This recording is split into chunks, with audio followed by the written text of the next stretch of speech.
Rise and pledge allegiance to the flag. I pledge allegiance to the flag of the United States of America, and to the republic which it stands, one nation, under God, indivisible, with liberty and justice for all. All right, we had Reverend Savannah Johnson supposed to be on the call to give us our prayer.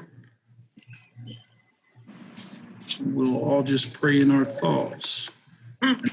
Right along. Roll call, please. Mayor Wimberly. Here. Councilwoman Wiley. Here, present.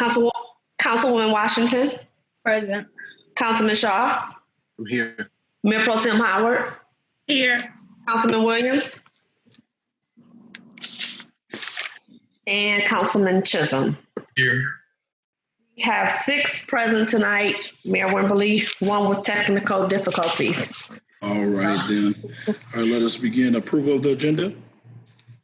So move, Mr. Chair. Support. It's been moved and properly supported. Roll call, please. Councilmember Chisholm. Yes. Councilmember Williams is absent for now. Councilmember Howard. Yes. Councilmember Washington. Yeah. Councilmember Shaw. Yes. And Councilmember Wiley. Yes. We have 5 yays, Mayor. Ayes have it, motion carries. Public hearing. We are, this is to open the public hearing for an amendment to the Senior Citizen Housing Pilot Ordinance number 531 in connection with the Cherry Hill Senior Citizen Housing Development / Cherry Hill Place Apartments. This is to open the public hearing. Is there a motion? Motion to open public hearing. Support. Been moved and properly supported. Roll call, please. Councilmember Chisholm. Yes. Councilmember Washington. Yes. Mayor Pro Tem Howard. Yes. Councilmember Shaw. Yes. And Councilmember Wiley. Yes. We have 5 yays. All right. Before we get off into discussion, Darren, would you like to give us a little bit more background? Sure. And I know an overview was provided to members of council, and certainly if there are any questions, this is in connection with the Cherry Hill Senior Development, Cherry Hill Place development. And I know we were going to have someone, this situation involves a potential transaction where the property is being sold, is proposed to be purchased by a buyer. The company, the firm that would be purchasing the property is essentially it'll be an entity of Lark Community Development Group. They're a firm based out of Southfield, Michigan, so they are here locally. They have some pretty specific plans for improvement of the property, and then kind of, in addition to modernizing and upgrading the improving the physical plant, they're looking to do some different things in terms of their activities once this potential transaction would be completed. I don't know if Cheryl or Jeff from Lark are on now. If they are, they can try and wave their hand if they want to say anything. But the reason why this is before council is because this property is covered by a pilot, a payment in lieu of taxes. And that ordinance is needing to be amended in order to allow for the transaction to occur, essentially for the property to be acquired by a new buyer and to maintain that pilot. So that's the rationale behind this being in front of council. We're having the public hearing and doing the first reading this evening, and would look to bring it back for a second reading and final adoption if everything is in order and approved by council. Because Lark Community Development Group is looking to close the transaction probably in the next 30 to 60 days, I would estimate. But they're in the midst of finalizing this transaction. So like I said, there's some specific plans that they have for improving the property, and utilizing the various tools that are out there to continue to facilitate it being a senior development. I know they're looking at expanding into some other areas, but that's really kind of the long and short of it. Again, the main thing is that this is before council because we have that pilot. One of the things that I know we're looking to maintain the current percentage on the pilot.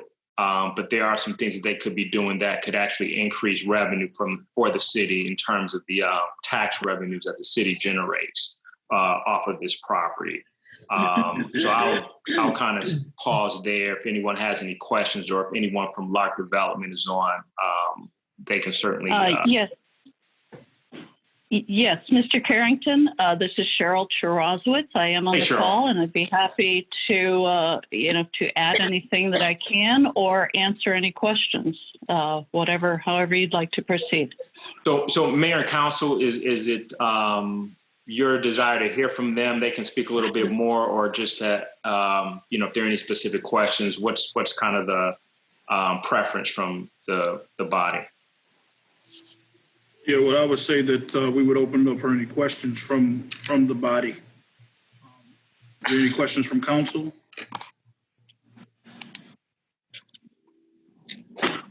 Yes, Mayor. This is Mayor Pro Tem.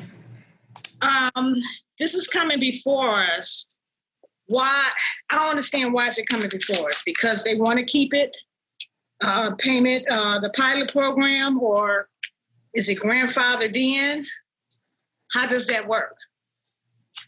So essentially, we would be amending the pilot to allow for the new entity, the Lark Development entity, to acquire the property and maintain the pilot. The way that the pilot is currently structured, if there's a change in ownership or if a new entity comes to take over the property, that the pilot doesn't automatically get extended. So the reason for it being before council, the reason why it has to come before council is to essentially approve of the new entity being able to maintain that pilot, which is really, I think, and Cheryl can speak to this in more detail, but I think that's kind of, an important component of the overall transaction. Yes, we are. If I may, before you jump into that, Councilwoman Howard, if I can, what's the payment in lieu of taxes? There. So I'm just pulling it up. So it's a calculation, and it's approximately, I think it's the most recent year, the 48,000. was approximately, correct. I believe it was, I have a detailed calculation. I know in the summer we had an estimate of 48,000. I've got a detailed calculation, Mayor, that I can pull up. Give me 1 second. Okay. So go ahead, man, with what you were going to say. Sorry. Yes, it is a 4% pilot on sheltered rents, net sheltered rents, and it's approximately $48,000 a year. So there would be no change or reduction of that revenue if this amendment is approved. This would simply allow an affiliate of our company, Lark Development Group, to purchase the property and assume the existing pilot.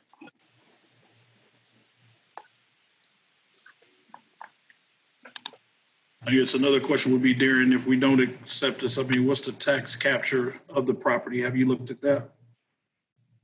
No, because we don't have, actual updated numbers on that. And I mean, in all honesty, I think, because of the, some of the credits and some of the other things that are tied to the property that kind of commits the property to maintaining a certain level of affordability.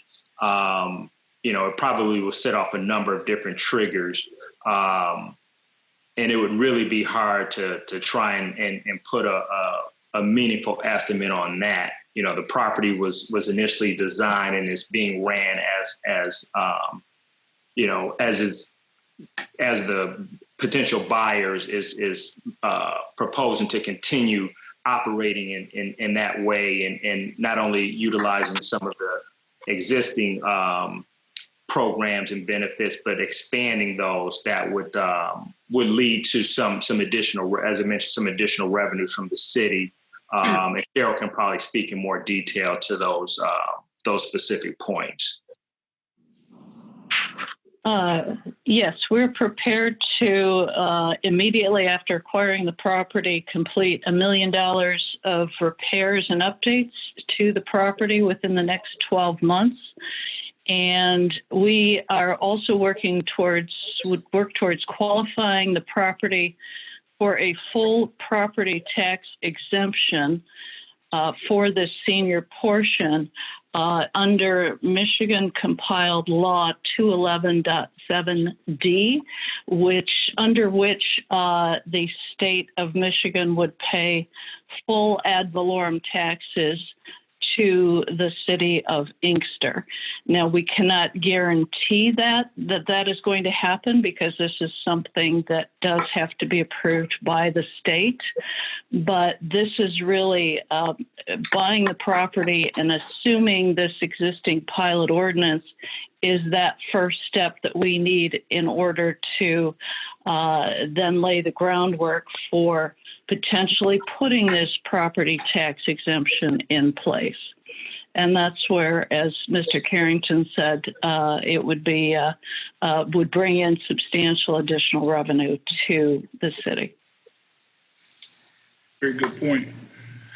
Any other questions from the council? Yes, Mr. Chair. Councilman Shaw? I wanted to find out what's being captured right now. Is anything being captured on the property now as of taxes?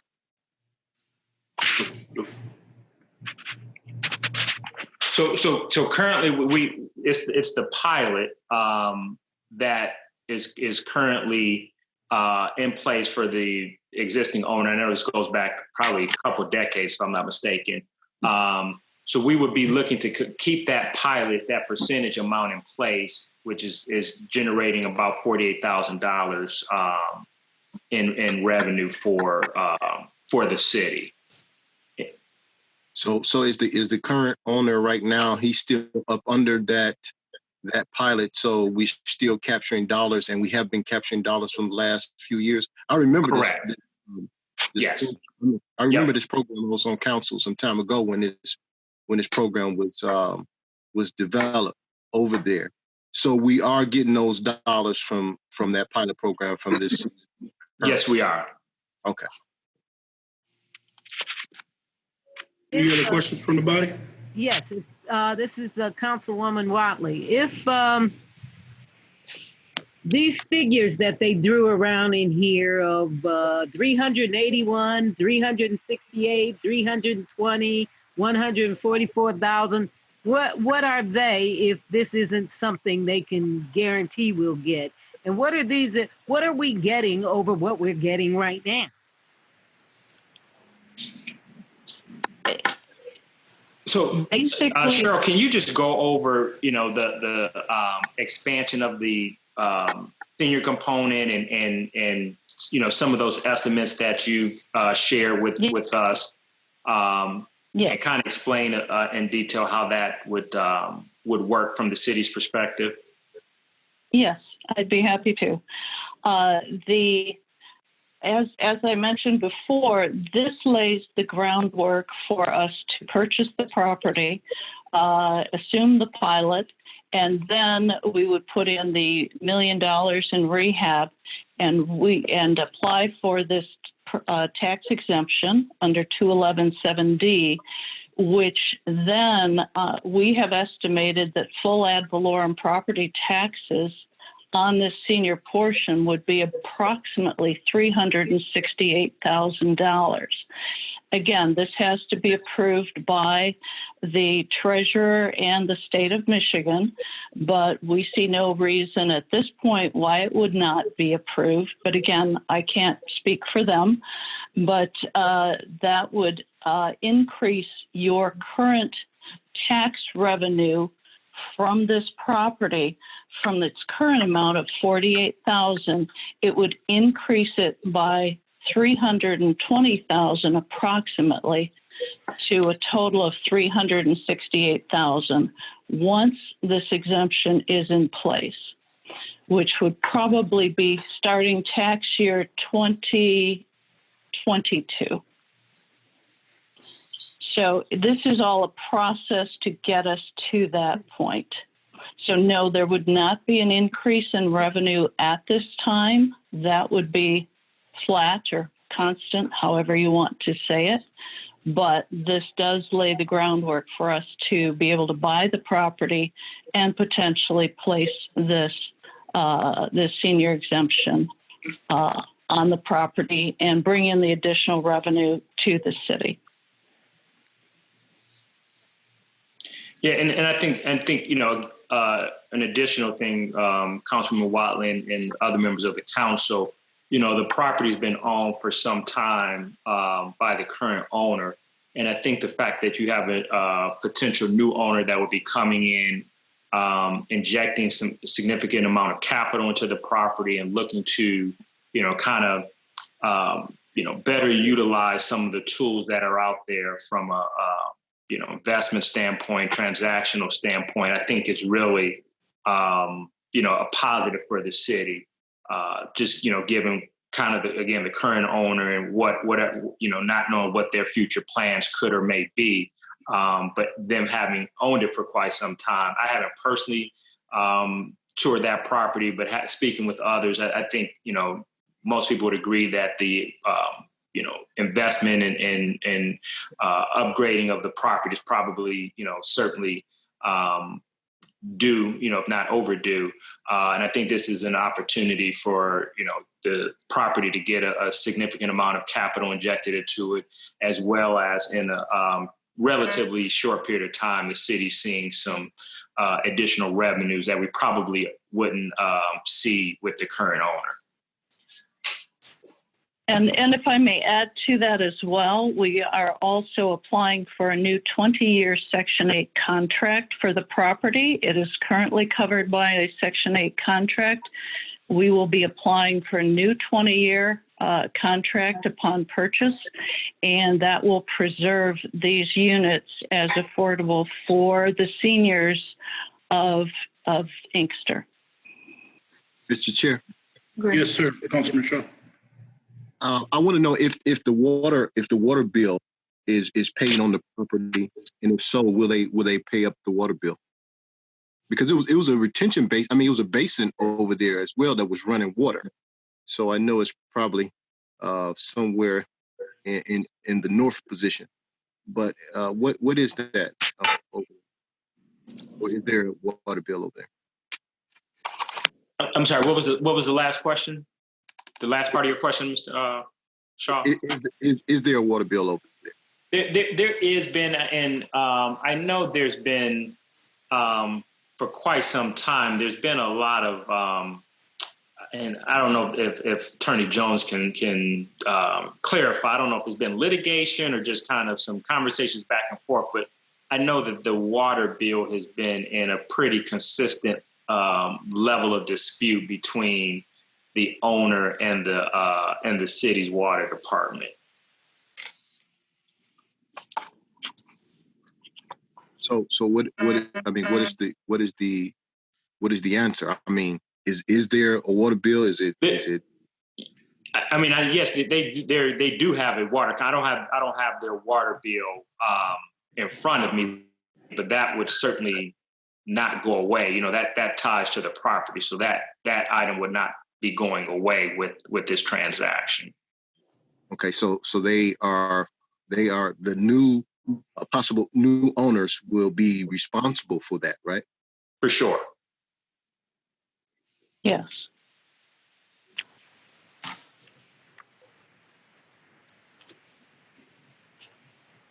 Okay, that's all I have, Yeah. Mr. Chair. Yeah, that was my question. That was my question also to Councilman Shaw. So we'll get that number for you. And we'll talk with the treasurer and also the attorney to figure out exactly what that is and get that back to the council. So, because that would be tied into the price of the property if so, if they're going to relinquish the whole portion, or if the city is going to do a payment plan with.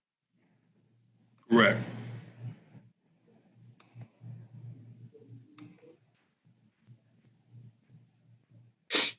Mr. Chair? Yes, ma'am. Okay, so what she was saying is that once this takes in effect, once they purchase this building, we won't get any taxes until 2022 or 2021? No, but no, the taxes will stay constant, just how they are now. So we're capturing 48,000 a year. In order for them to make this deal, this transaction, the council has to approve them to continue on the payment in lieu of taxes because they're a new entity per the contract.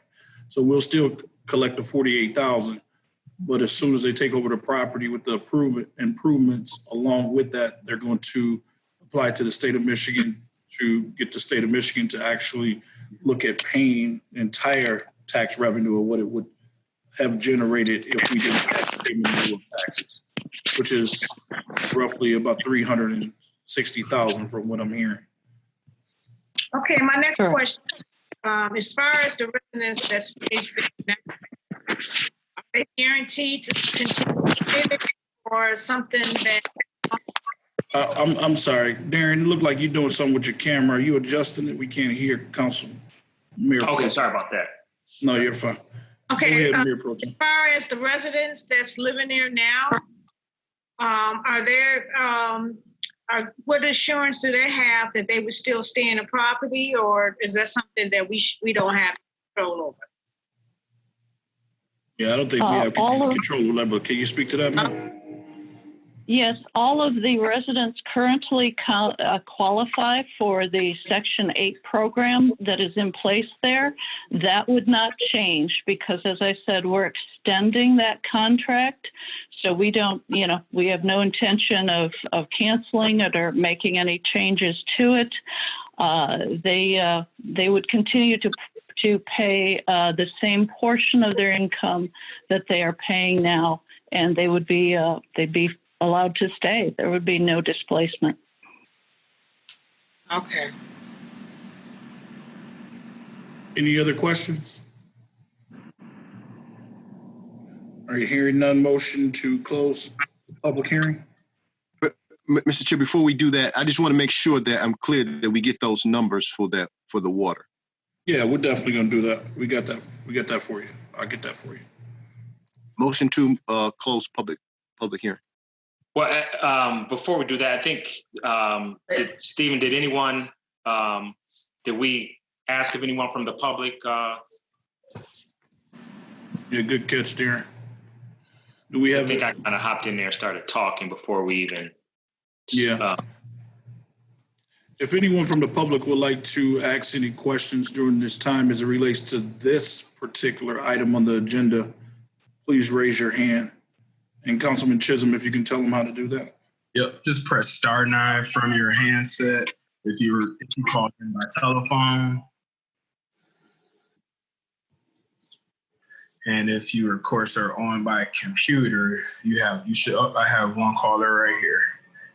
Unmuting now.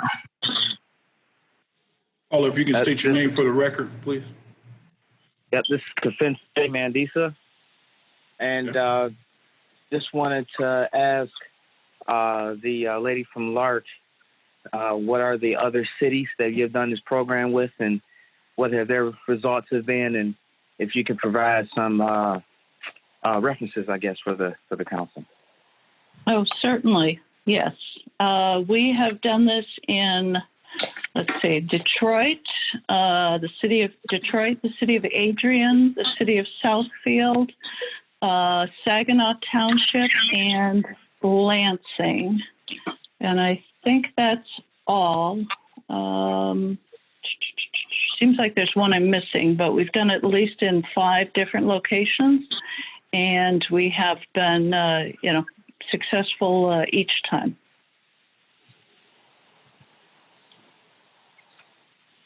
Okay. Thank you. But yeah, thank you. Is there any reference that maybe not that you can give? Not maybe not to me. I don't matter, but maybe to the council. Oh, absolutely. Mr. Mendisa, you do matter. So that's why we're having a public hearing. So we appreciate the comment and the question. Yeah.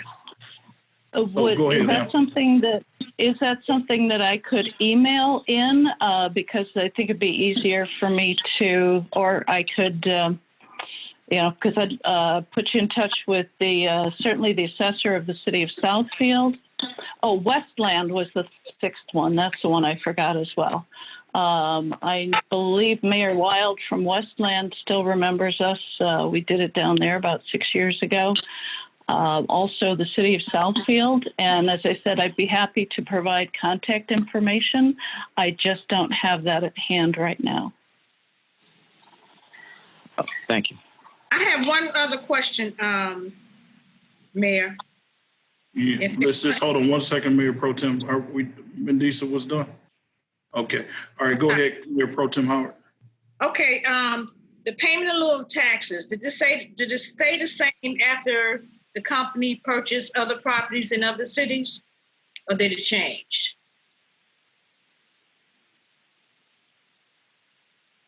I'm sorry, could you repeat that question? My phone broke up a little bit.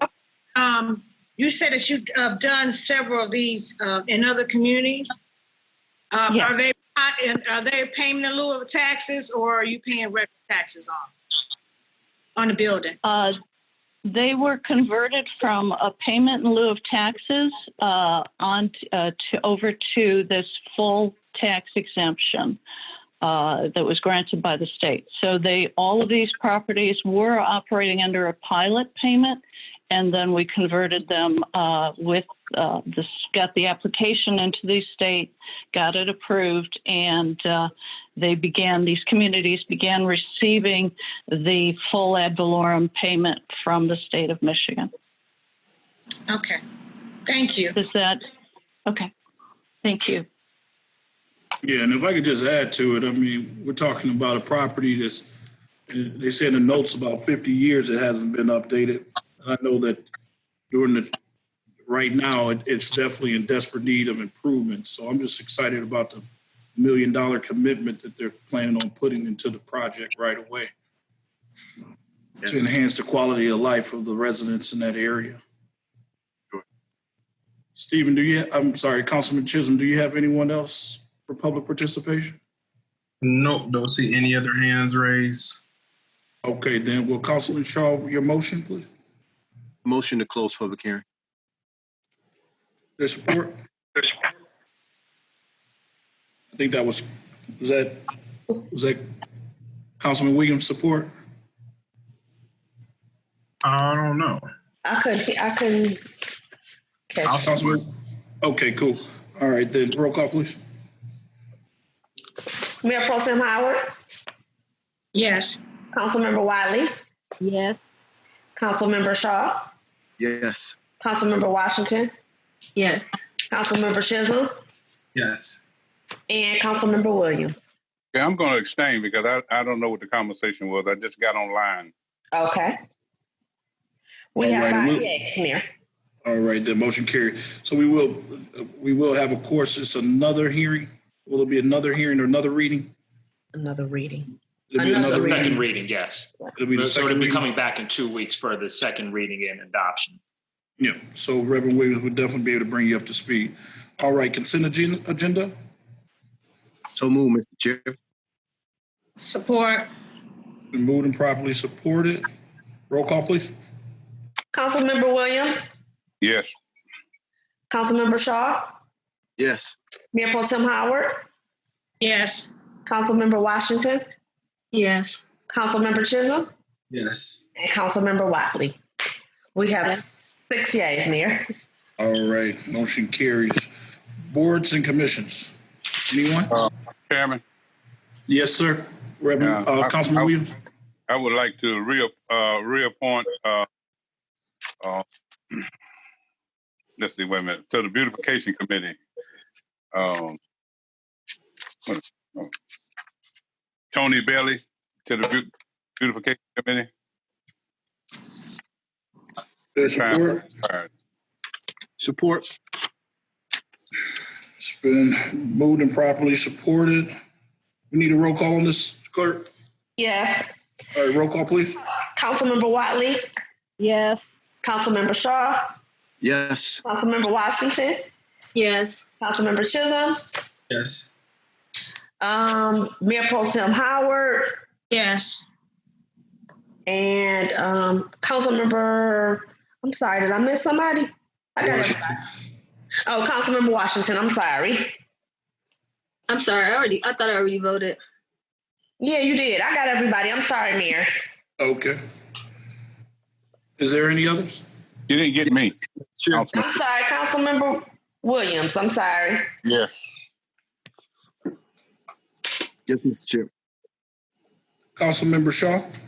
Yes, on the commissioner agent, we got an email from the commissioner agent that we have a few reappointees for that board.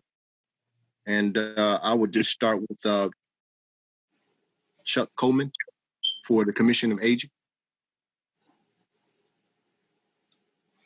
Support. Been moved and properly supported. Roll call, please. Yes, Councilmember Watley, Yes. Councilmember Chisholm, Yes. Councilmember Washington, Yes. Mayor Pro Tem Howard, Yes. Councilmember Williams, Yes. and Councilmember Shaw. Yes. We have 6 yeas, Mayor. All right. You want to keep going or? What you want to do, We Shaw? have, yes, we have Miss Deborah Owens for reappointment. Moved and support. Support. Moved and properly supported. Roll call, please.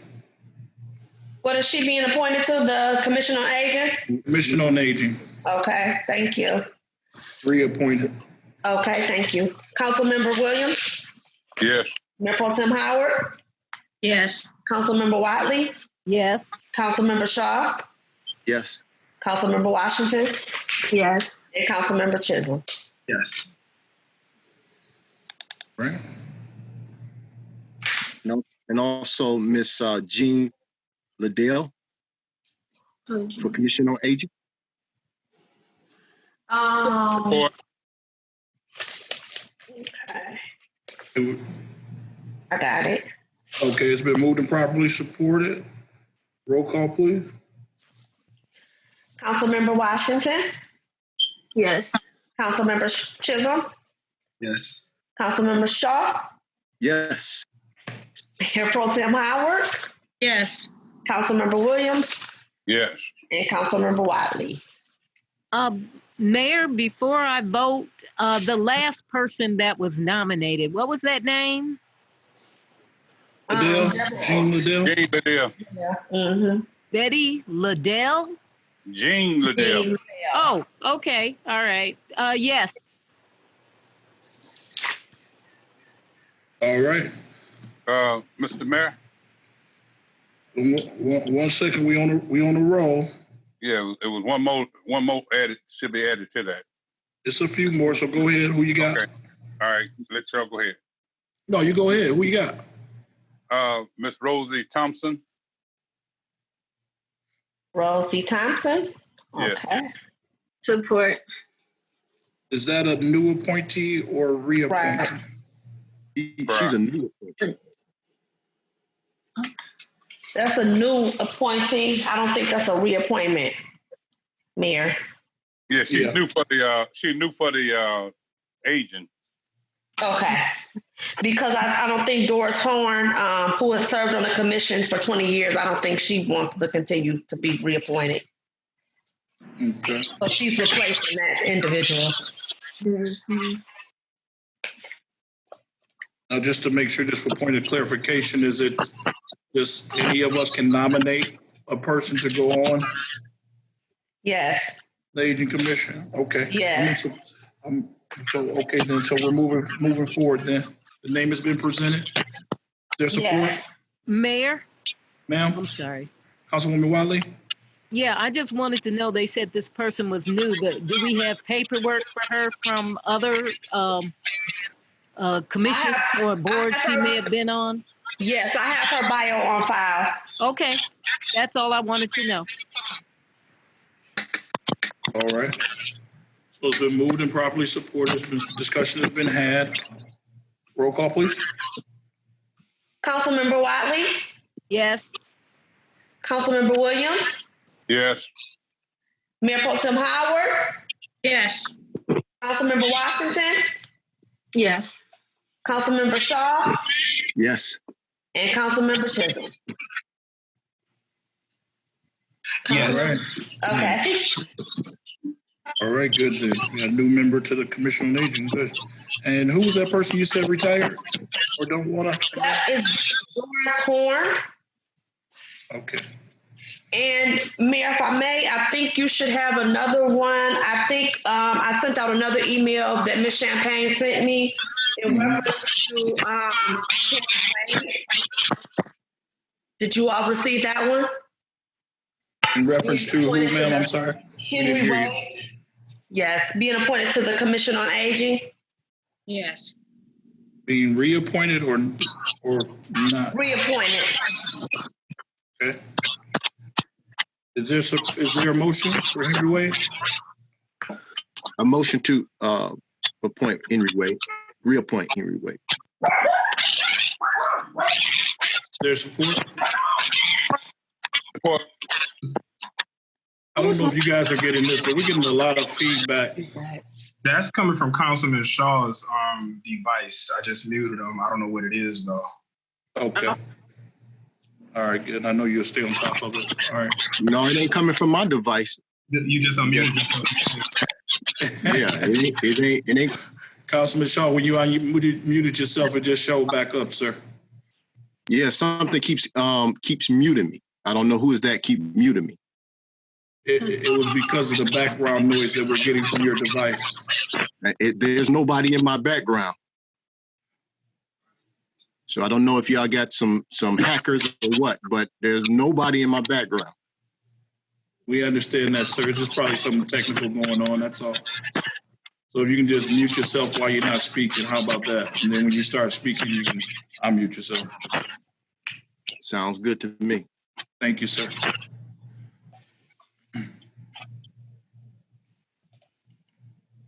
All right, then. Did we get support? Yes, it was supported by Councilmember Williams. All right. And so roll call, please. Yes. Councilmember Chisholm. Yes. Oh, hold on one second. Just go ahead. Go ahead with the roll call. Councilmember Shaw. Yes. Councilmember Washington. Yes. Councilmember Wiley. Yes. Councilmember Williams. Yeah. And Mayor Pro Tem Howard. All right. We have 6 yeas, Mayor. All right, then. Any other appointments? Yes, Mr. Chair, I would like to reappoint Gabe Henderson to the Commission of Aging. The support? Support. Moved and properly supported. Roll call, please.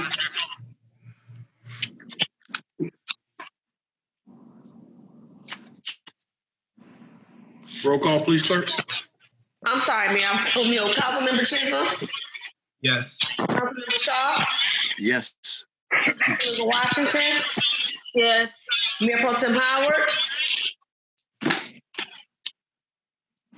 Mayor Pro Tem Howard.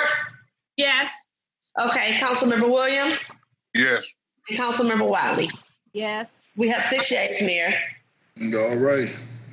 Motion carries. All right, we got anybody else? You see, we do have, let's see here. Make sure we got everybody. Got Gabe, okay. And then we had a couple of members that actually retired too, right? City clerk? Yes, Mayor. I'm reading the information here. So let me make sure that I'm clear. You said Henry Ray. I got an email from Denise that said Henry Wade retired. Yes, but Doris Horn. she sent back another email and said that he wanted to be reappointed. Okay, good then. All right. All right, so we thank him for his service and also to Doris Horn for her service on the Commission of Aging. And Mr. Chair, we do have one Councilman more. Shaw, go ahead. We do have one more, Miss Rochelle Wells, reappointed to the Commission on Aging. All right. Their support? Support. Been moved and properly supported. Roll call, please. Councilmember Washington, Yes. Mayor Pro Tem Howard, Yes. Councilmember Chisholm, Yes. Councilmember Williams, Yes. Councilmember Shaw, Yes. and Councilmember Wiley. Yes. We have 6 All right. days here. All right, motion carries. Is it any others we need to do today? Okay. All right, let's move right along then. Previous business? This item needs to be removed from the table, Mayor, and the item is consideration and approval of an offer to purchase a residential house, which is located on the west side of Spruce between Beach Street and Carlisle Street, and is legally described as duly noted or 3544 Spruce in the amount of $1 to Platinum Acquisitions. I'll make Do a we need to motion. move it from the table before we had discussion? Yes. Okay. Is there a motion to remove this item from the table? I'll make a motion that we remove the item from the table. Any support? There's support? Support. All right. Been moved and properly supported to remove it from the table. Roll call, please. Councilmember Shaw, Yes. Councilmember Wiley, Yes. Councilmember Howard, Yes. Councilmember Williams, Nay. Councilmember Chisholm, Yes. and Councilmember Washington. Yes. All right, it's There removed we from the have table. 5. Okay. Motion carries. And let me just say this, that staff had actually had another company that put in another offer for this particular property. The amount was, I know for sure, was at least $1,000 for the property. So the staff wanted to at least give the person that actually put up for consideration to buy the property at first, a chance to counter offer. So we would like to table this item again, but if you want to have further discussion on it, we can. But that's what we're dealing with right now. Actually, Mayor, this is Councilwoman Wiley. We have a counter offer, and the only objection I had in the beginning was the dollar amount. So I believe that's a good idea to go ahead and see if they want to make a counter offer. Thank you, ma'am. Any other comments or questions? Okay, can we get a motion to put it back on the table then? To table this item again, please? Motion to table this item. Support. Been moved and properly supported. Roll call, please. Councilmember, Mayor Pro Tem Howard, Yes. Councilmember Williams, Yes. Councilmember Chisholm, Yes. Councilmember Washington, Yes. Councilmember Shaw, Yes. and Councilmember Wiley. Yes. We have 6 days, Mayor, to table until the next meeting. All right, motion carries, and then that way we'll have a counter offer, and then we can move on this, so we can move that project along and get it back on the tax roll. All right, item B. Item B is consider approval of a special land use for a proposed adult foster care facility to be located at 3041 John Daly between Yale and Norfolk in the R1B1 residential district with the conditions noted per the recommendation of the Planning Commission. Stephen Flume is the applicant, and this motion is to remove from the table. I make a motion that we remove it from the table. There's support.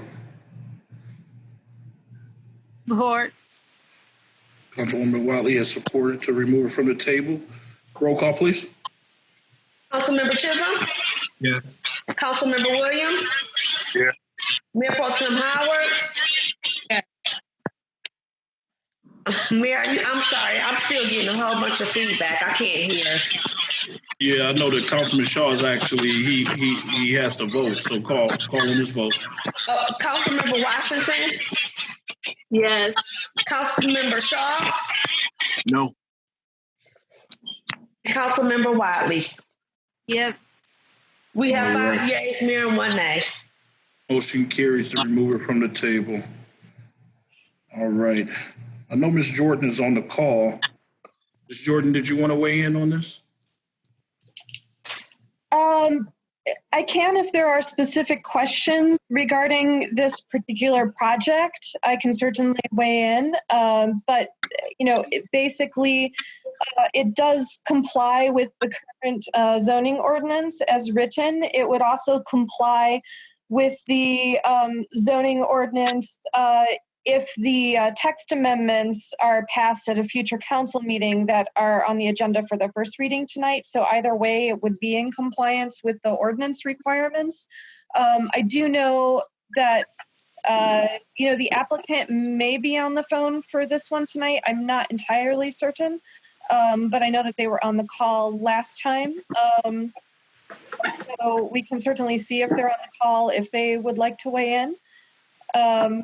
But it is in compliance, and if you would like, I can also read through the special land use standards that have to be made in order to determine whether or not to approve the special land use, but that's up to the council. Thank you. All right, thank you, Ms. Jordan. What's your pleasure, Councilwoman Wiley? Yes. In reference to that, the special land usage requirements were in the packet with this. And there are 3 that seems to be in contention with it. And I'd like Ms. Jordan to help me out because most of the time it's just pro forma rhetoric. Like it will be harmonious in accordance with goals, policies, and actions of the master plan. How is this harmonious? I don't understand the harmonious part. Then second, it says in number 7 for the special land uses, it also says that, hang on 1 second for me here. It says that will not impose additional service demands upon the city or its except anticipated future resources.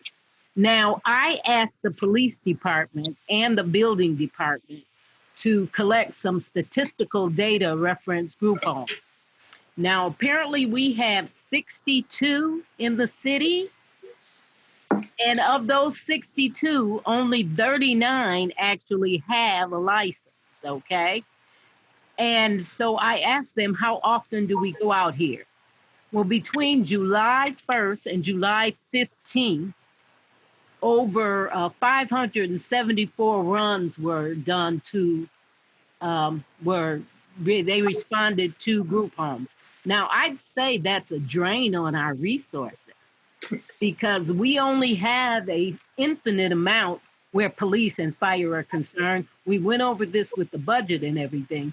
So how come that says that they met that standard? Because I don't believe they did with that that amount of runs to these different places. And there are all sorts of runs. In fact, I believe Chief Riley sent that packet to each council person so they can peruse them at their leisure. But these are varied and often complaints that we get from there. So I have several, if she could address specifically those 2 issues, that would be appreciated. Ms. Jordan?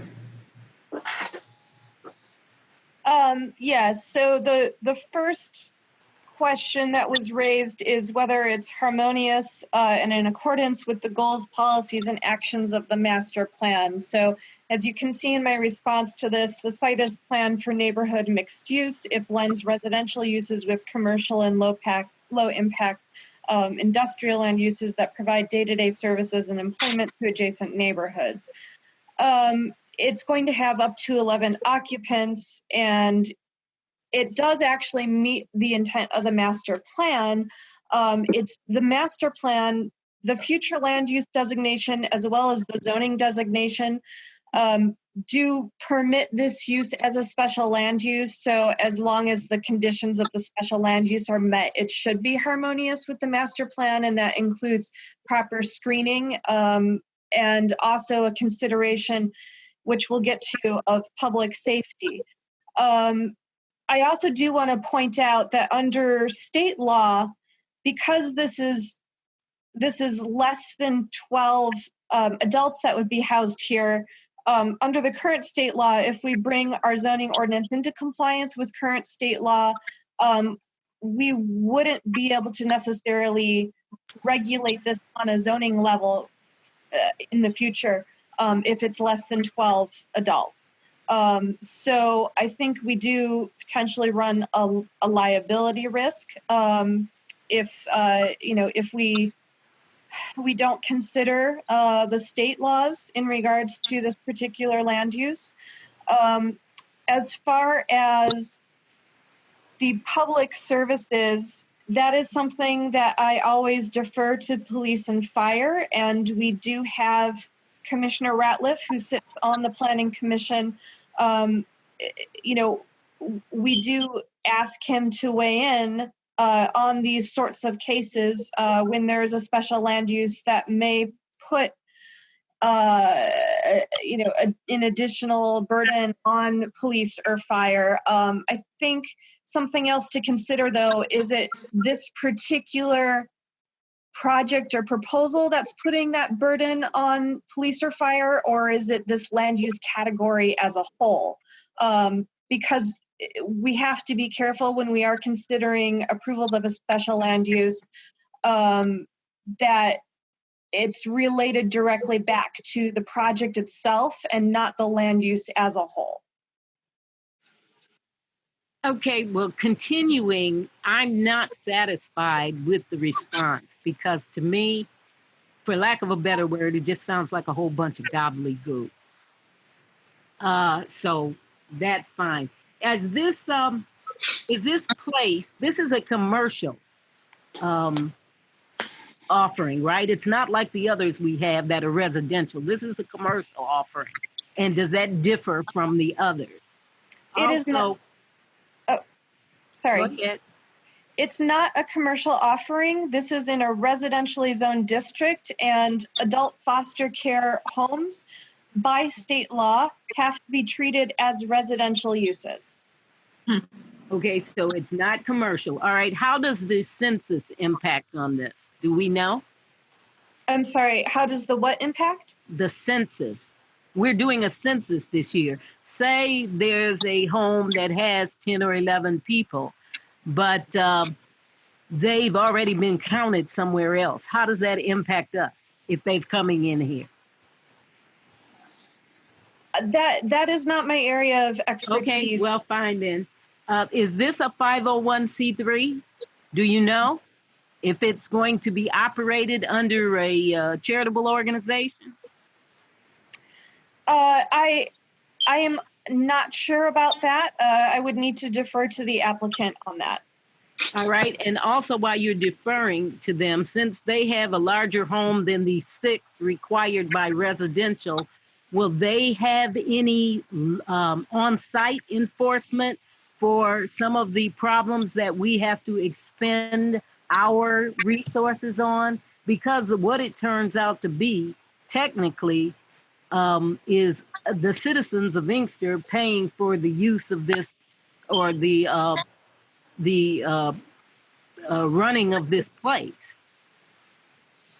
Well, they have 6 total employees, so there would always be an employee on site. Now, if you're specifically asking if that employee is trained as a security guard or officer, or in terms of what their medical training may be, I am not sure about that, but there will be an employee on site, always.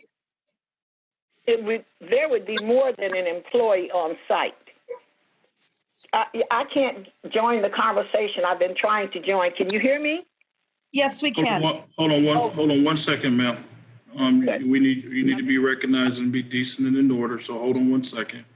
Councilwoman Wiley, did you want to yield the floor to the applicant? Certainly. I'm interested in anybody that can give me some information that makes this a better deal for Inkster. Go ahead. All right, ma'am, state your name for the record, please. My name is Gloria Hamilton. I would be the licensee, and I've been operating group homes since 1987 in Wayne and Romulus. And I understand her concerns about calling the police, but specifically the reason I'm trying to renovate this facility is for medically fragile clients, which means that there's a need for that in the community. I have a barrier-free facility in Romulus, and most of the time when you have clients that are medically fragile, they are wheelchair bound, which means, they're not going to be in the community unescorted, okay? And we will have a minimum of like 2 to 3 people on each shift. And if they go out into the community, someone will be escorting them. Because I know there was concern before about, them knocking on doors and that.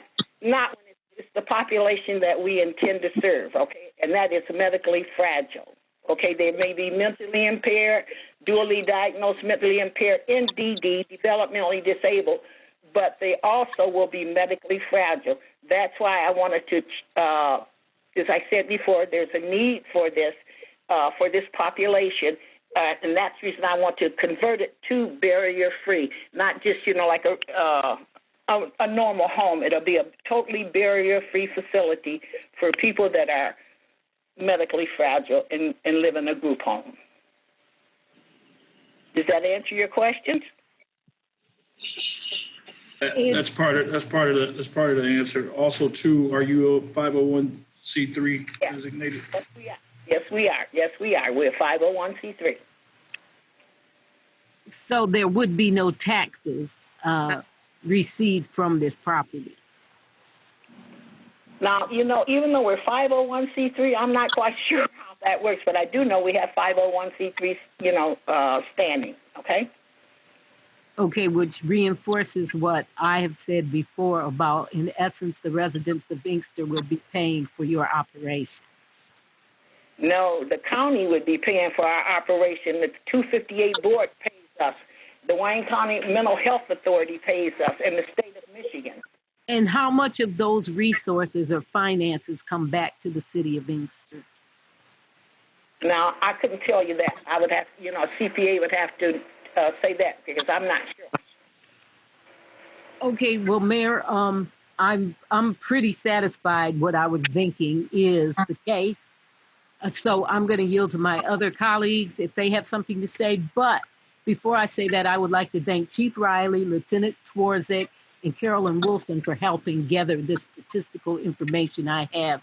And I'd be more than willing to send this to all of my colleagues if they want to peruse it. Now, I don't know how this is going to impact on this particular thing tonight, but I think we need to start getting in the habit of not being last-minute people. When this comes before us, we have got to begin to do some proactive policies and procedures when it comes to certain things, especially if they impact adversely on the community. So I'd like us to start looking at zoning and planning and other ways that we can, because I'm well aware of all the improper all the impositions that the state puts on the city, and saying you have to do this, you have to do that.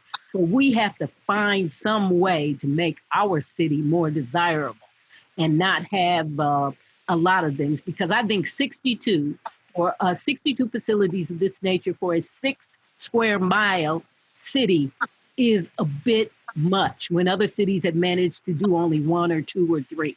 Thank you. And just so, let me make sure that we're, just so I can just stay on task, Councilwoman, that information that you were talking about actually came to me, and I sent it out to all of our colleagues, so they should have that information. Very good. Referring to. Okay, can I add something else? Yes, And ma'am. that Go is- ahead. You're concerned about what it would add to the city. For one thing, it would add employment because, you know, as I said, there'll be a minimum of 3 people when you're dealing with a population like this. It might even, it would probably be like 5 people on every shift, and we're a 24/7 operation, okay? Because I have a smaller facility in Romulus that's barrier-free, and we have 3 people on every shift, okay? Because they're in wheelchairs, and they need, you know, their needs, their level of care requires it. So if nothing else, you can look at some people having a job, income from a job. Mr. Mayor, Yes, ma'am. Mayor Pro Tem. I would like to ask, what are your population on your other homes in Wayne and Romulus? And is it very? I have one in Wayne that I've been operating since '87, and that one is mentally impaired primarily, mentally impaired. The one in Romulus that I operate and built from the ground up is barrier-free. And I'm sorry, what was your question again? I'm sorry. No, I'm just asking what the population of your other homes in Wayne and Westland, what's the population of them? How many residents you have there? All right. Okay, so the one in Wayne is mentally impaired. Okay? One in Romulus is barrier-free, and those are primarily developmentally disabled residents. Some of them can be dually diagnosed with mental impairment, but their predominant diagnosis is developmentally disabled. I mean, it gets into other, type of diagnosis as far as what it might be, but they're developmentally disabled and they require, like a wheelchair. So okay, how many do you have? What's the total? The six in the barrier-free in Romulus. Six people.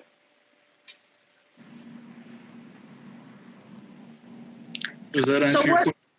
Yeah. So what's the chances that you may get other people that's not wheelchair inbound for this location? Well, see, this, as I said before, because it's medically fragile, when you're dealing with a medically fragile population, they're predominantly, like everyone at the home in Romulus is in a wheelchair or one person with a walker and they operate and move between the wheelchair and a walker. They aren't ambulatory. You know what I'm saying? Just ambulatory.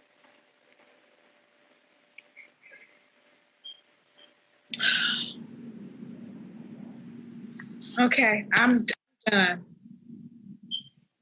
Any other questions?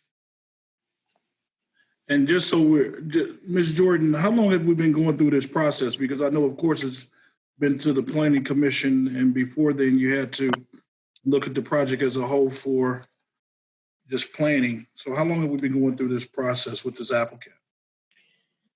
Well, their first site plan was dated December 20th. I think they submitted their site plan the week of the holidays, so we didn't look at it until after the new year.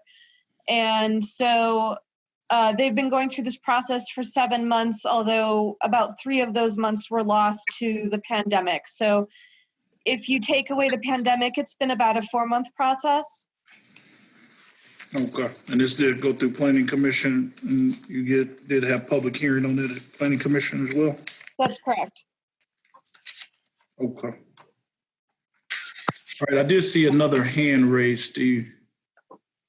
Last number 7054. I'm sorry, Councilman Chisholm. No, you're fine. Yeah, I saw that as well. I just wasn't sure if it was someone with the applicant, if it was someone from the community. It's up to you if you want me to unmute, if you want them to speak. Yeah, let's see what they have to say. Is this is not a public hearing, is it? Hold on one second. Thank you. Let's see what they have to say. 7054. Yeah, that's why I wasn't sure. Okay. I'm 7054. My name's Leslie Winless. I'm a person from the community.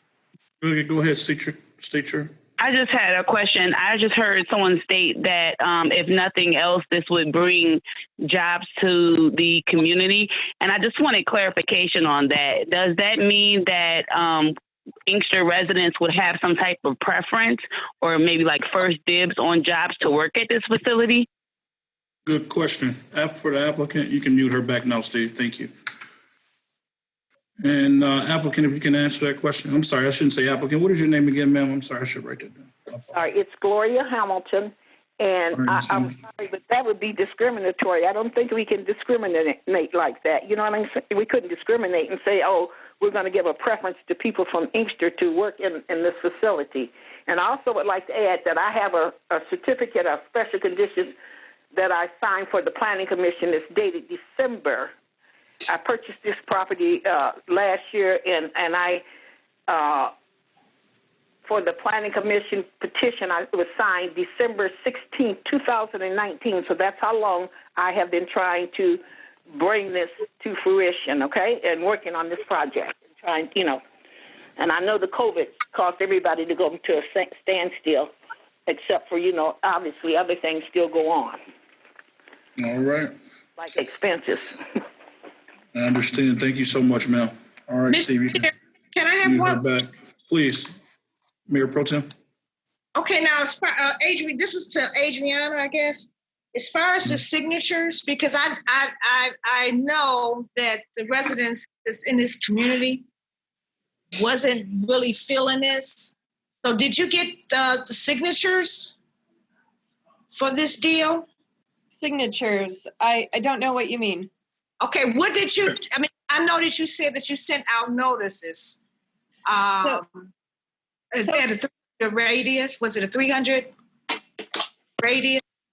Right, so our current zoning ordinance, which again, I would like to point out is not in compliance with state law on this matter, but our current zoning ordinance states that this is a special land use. And so following the zoning ordinance procedures, again, not in compliance with state law currently, we did obtain the names and addresses of the residents that are within 300 feet of this subject property. And then we did mail out, USPS mail, the notices of the public hearing that was held at the Planning Commission. And this also went into the Telegram newspaper, the notice of the public hearing. So it was properly noticed in compliance with the Michigan Zoning Enabling Act for special land uses. Okay, because what I'm concerned about is the runs. Not saying that this location may have runs, but I'm concerned about the runs that our police officers are doing right now. And at this particular time, we are really in a deficit, trying to watch our budget. And I just don't feel right with this.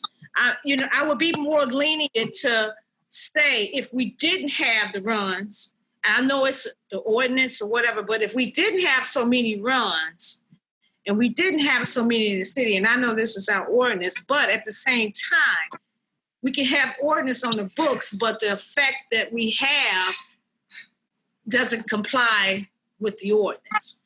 Now, as my councilwoman said, that we have had a lot of runs with the homes. And I just don't feel right now that under the constraint that we are under right now, budgetary wise, I don't think, but this is my opinion, I just don't think that, this will be a hard decision for me, because once again, we are we actually counting the dollars that we spend, and having them go out as many times as they have gone out to other locations. I think something needs to be done about that, but that's just my opinion. But go ahead. I'm done, Mr. Chair. I got a question. Madam Pro Tem, I think you're going to be running the meeting for a second. Looks like we lost the mayor. Okay. Go ahead, Councilman Williams. I'd like to know because maybe planning person can answer this. The problem that I have is this: you have some group homes, and I don't know what is the ranking and how do we come up with this? And I think something that I want to have a conversation with Steve on a lot of these different things about planning. Okay, because I know he's been in there a while and he can explain some things to me. Okay, on the planning, because I keep hearing our person saying this is part of the plan and this ain't part of the planning and this is special use. So I'm new. Okay, and so I see some things that's happening that I think is not really good for the city. And so my question is this: I know some group homes, if I'm not mistaken, some group homes have to pay taxes within the community and some don't. Okay, so I don't know. Like I said, I know Councilwoman Howard, Mayor Pro Tem, asked that question. I think it was you, Sandra, one answered that question about the taxes. So even though you're 501c3, does that mean that the money that you're making are going back out to charity? The money that we receive goes to pay for the staffing to provide care for these people. And, the overhead cost of just running the facility. Because we'll even have like professional, my administrator is a family practitioner because of the population we're serving. Okay, well, see, I don't know if that really qualifies you for nonprofit. That's what I'm saying. Yes, I understand. Say you're a 501c3, and I know some profit people make profit, some make nonprofit. Okay, and I'm just actually how you're going to be treated when it comes down to a group home. This is a group home, right? Yes, it is a group home. It's adult foster care. Yes, it is. Under, like she said, 11.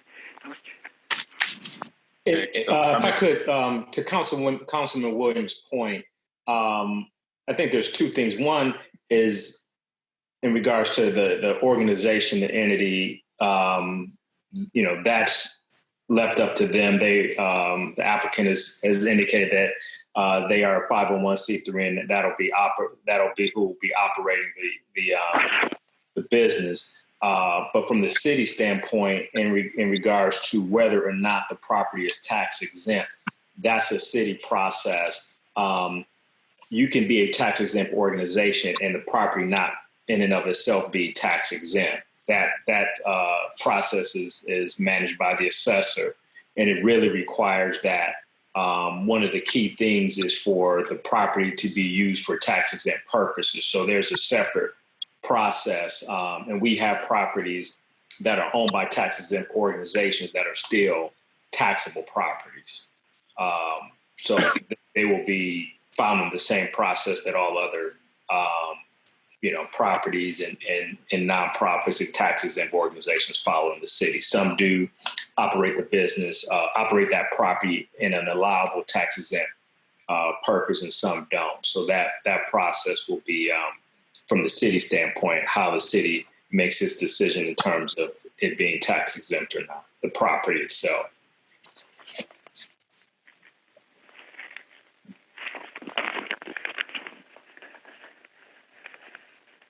Okay, Stephen, is the mayor back on, or? Not just yet. They're trying right now. Okay, so as of right now, do we have any more questions on this item? Yes, Mayor Pro Tem, Councilwoman Watley here. Can someone tell me how this is mutually beneficial to the city? I see what they're getting. What are we getting?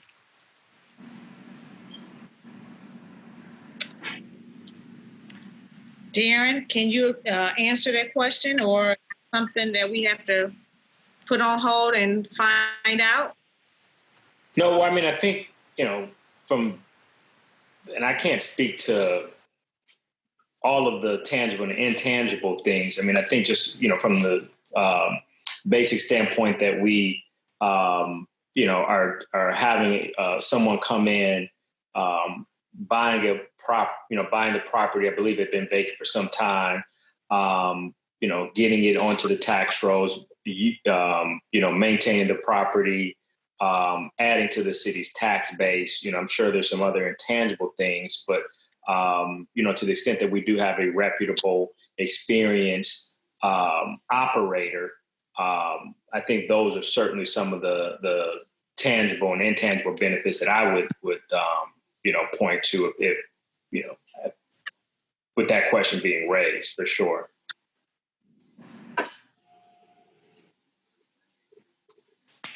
Well, I mean, who? Wait 1 second. Wait 1 second, Councilman Williams. All right, go ahead. Councilman Woman Wiley, were you done? Madam Chair. Wait 1 second. Were you done? No, actually, I wanted to know also when someone can tell me, Miss Jordan said that we were not in compliance with the state zoning. How does our ordinance differ from the state? Adriana, can you answer that? Yes, I can answer that. So this is going to come up later in this council meeting, but there was some case law and an attorney general's opinion in the 80s and 90s, which basically stated that any adult foster care uses that have 11 or less residents in them cannot be regulated under local zoning powers. They can only be regulated up at the state level. They must be treated similarly to any other residential use of similar density. So in other words, this use under state law is really only subject to the local building codes, and our ordinance, for whatever reason, never got updated when there was a case in Livonia. When this case in Livonia happened in the 80s, or when the Attorney General's opinion came out in the 90s. So the text amendments that are being considered later this evening are to update the ordinance so that it complies with state law and regulations. And something to think about is that if our ordinance was currently in compliance with state law, this particular special land use wouldn't be coming before council because it wouldn't be going through zoning at all. So in other words, once the thing you have on the agenda for later on passes, we no longer have to decide whether or not about special land uses if it passes? About special land uses for adult foster care homes that have 11 or less residents specifically.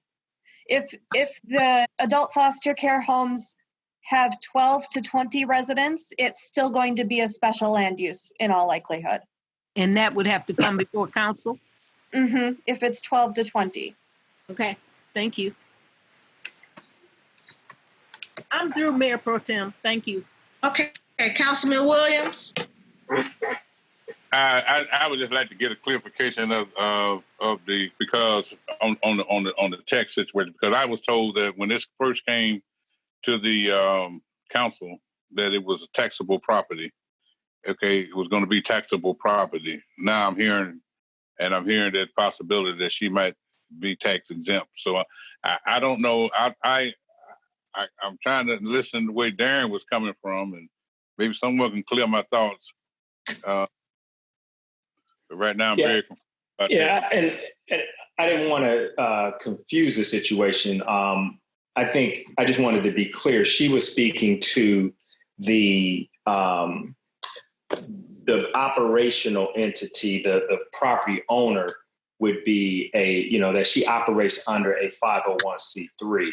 And my point was just because a 501c3 owns the property, that does not qualify someone for a tax exempt, property tax exemption. That the process from the city standpoint, in order for someone to get that, is that the assessor looks at what the purpose of, and it has to be a tax exempt charitable process.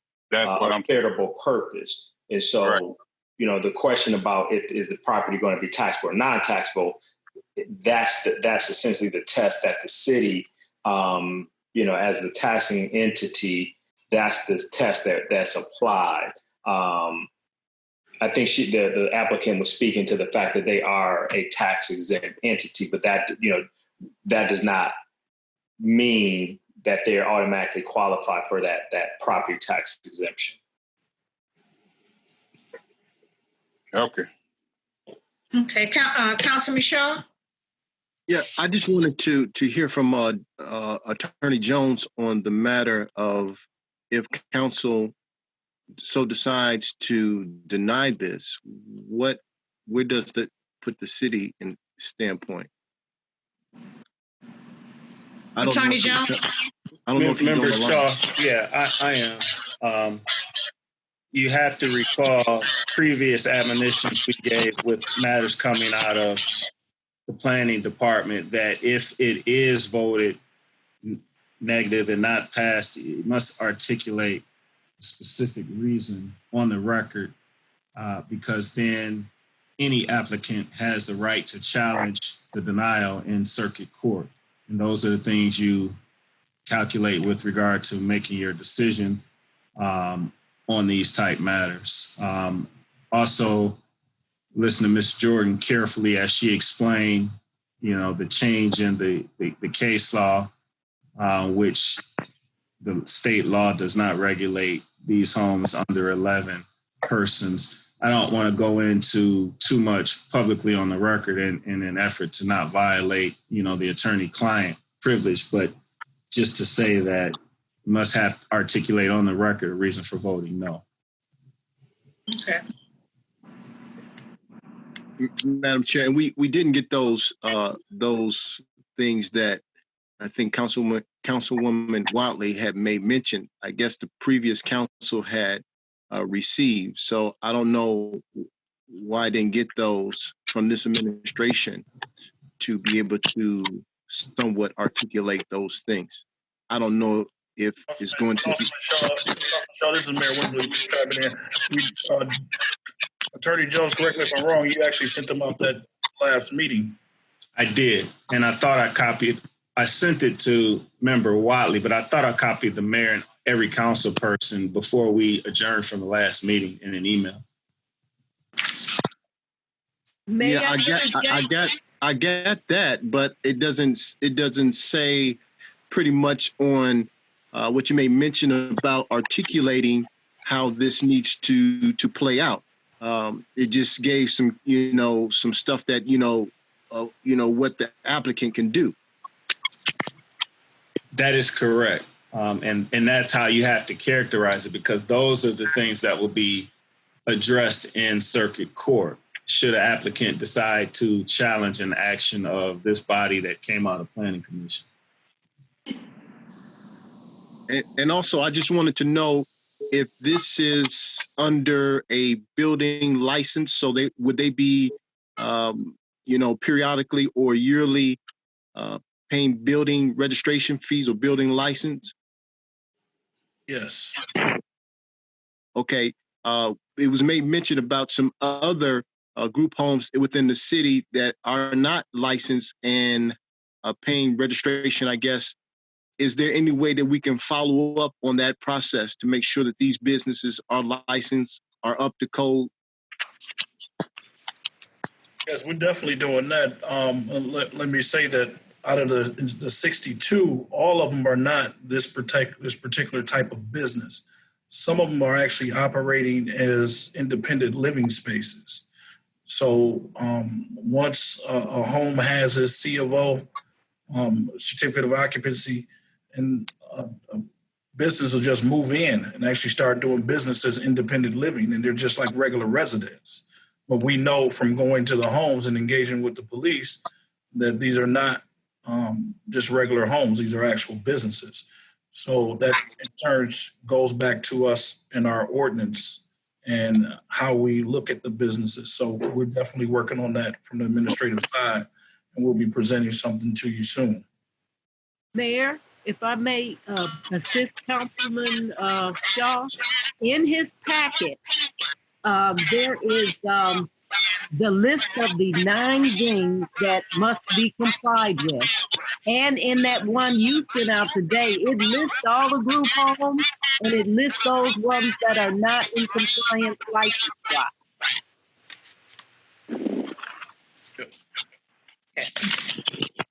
Okay, I see the definitions that they have in the sections in the packet, but that would have to be within the council action, wouldn't it?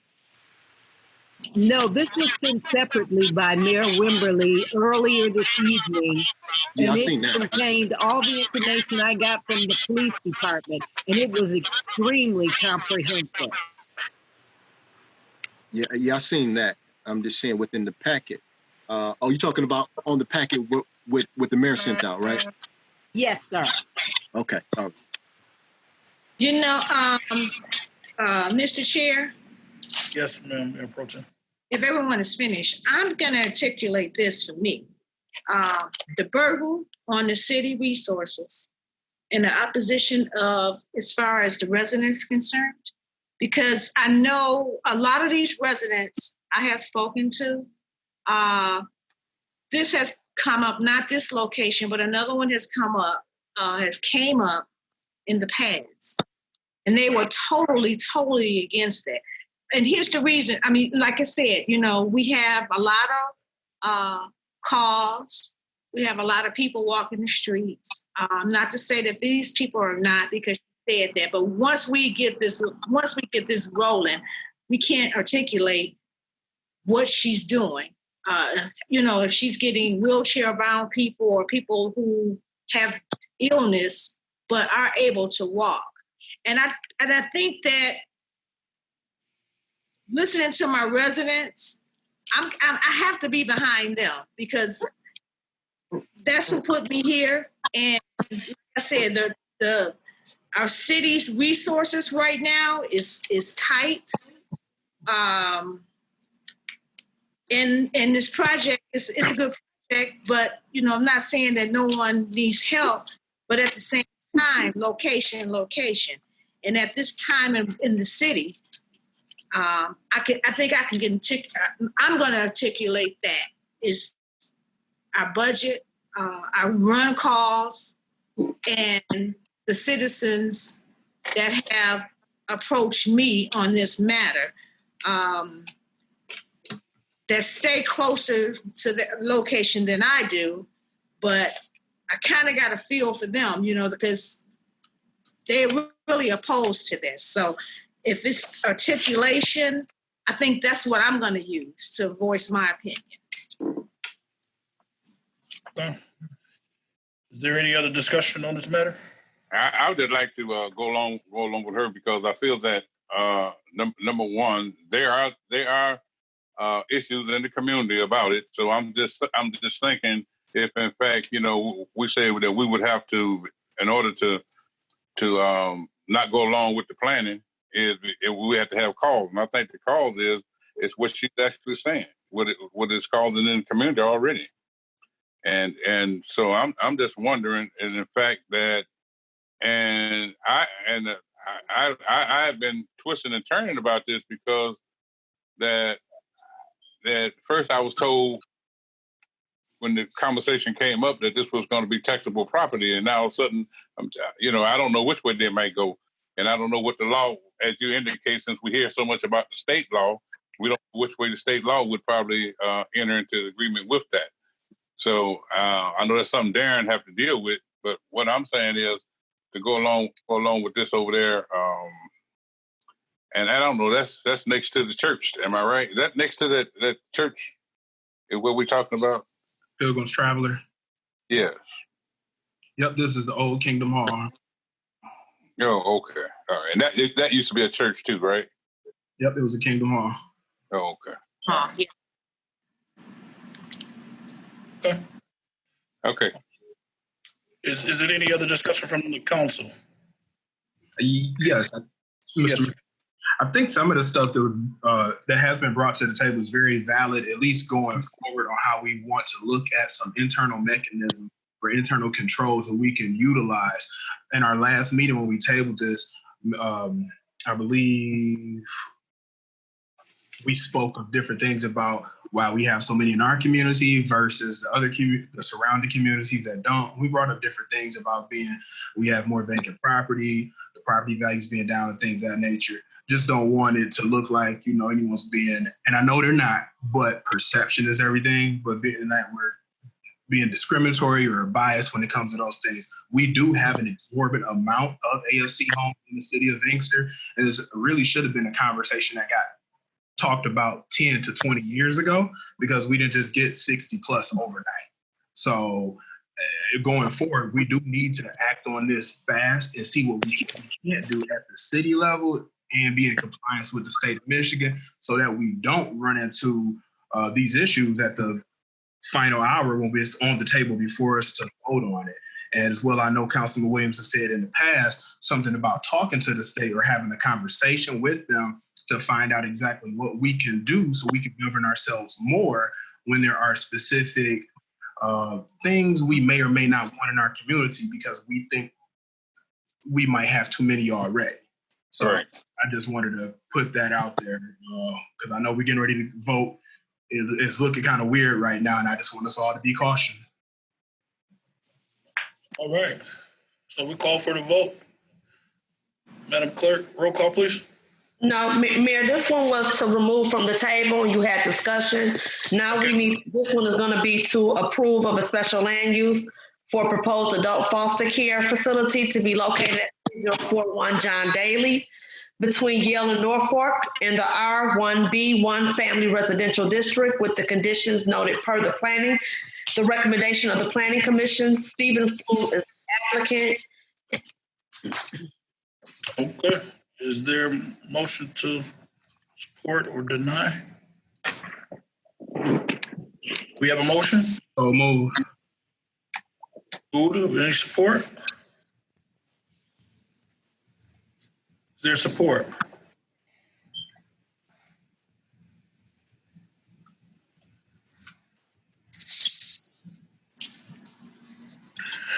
There's no support, so motion fails. Motion fails. All right, moving right along. We are under ordinances under a first reading. Item 1 is a first reading to consider an amendment to the Senior Citizen Housing Pilot Ordinance number 531 in connection with the Cherry Hill Senior Citizen Housing Development, Cherry Hill Place Apartments. Item number 2 is a first reading. Item number 2 is a first reading of text amendments TA 2004 to the city zoning ordinance pertaining to provisions for adult foster care homes. Per the recommendations of the Planning Commission, for a list of affected ordinance sections, please see the background information. That is all, Mayor, under ordinances. Okay, what do we need to do here? You don't need to do anything. They're just first readings. All right, sound good then. Moving right along, new business. New business, item A is consideration and approval authorizing administration to enter into a cost-sharing intergovernmental agreement with Wayne County for the construction of Middle Belt Road from Michigan Ave to Cherry Hill and adopt the resolution attached to the IGA. Funding will come from the Act 51 Major Roads budget. What's your pleasure? So move. Support. Properly supported.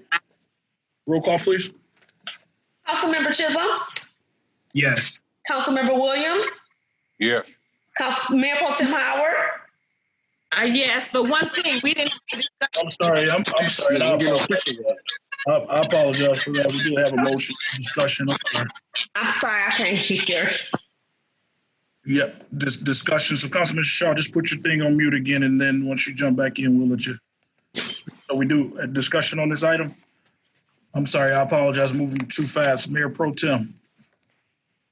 No discussion on me. Okay. Any other questions? Yes, I do. What is going to be the total cost of the project? It's saying 113. So, what is going to be the total cost? Bivens, is Bivens online or Darren? He lost out. I'm trying to get him back in the meeting. Or fell out, I'm sorry. Yeah, I think we may have, I think he may have fallen off. Do you have an answer, Darren, or no? I don't. Let me. Because I know that the total project is upwards in the millions. He's back on. Okay. Director Bivens? I'm sorry, he's connecting the audio, so it's coming through. And then it's got him on here twice. So just bear with us. Okay.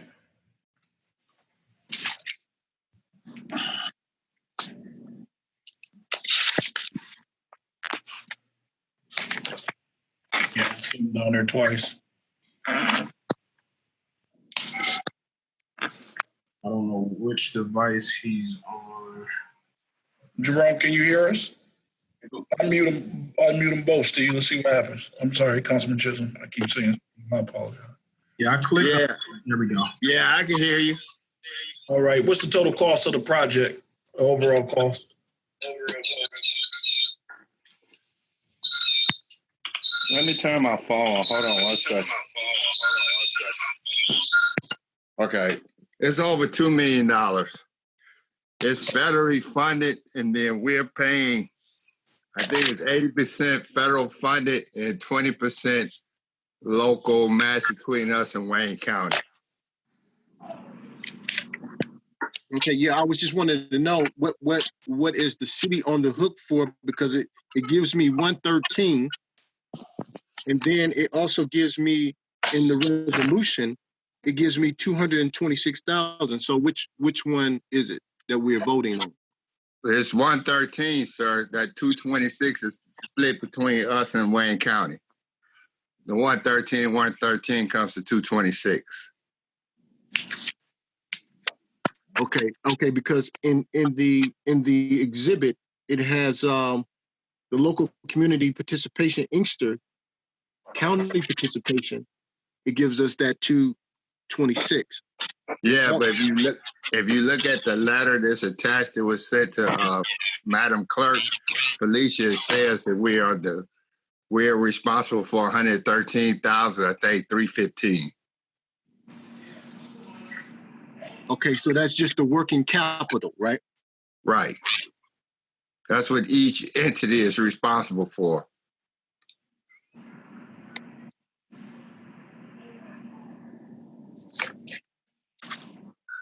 Does that answer your question, Councilman Shaw?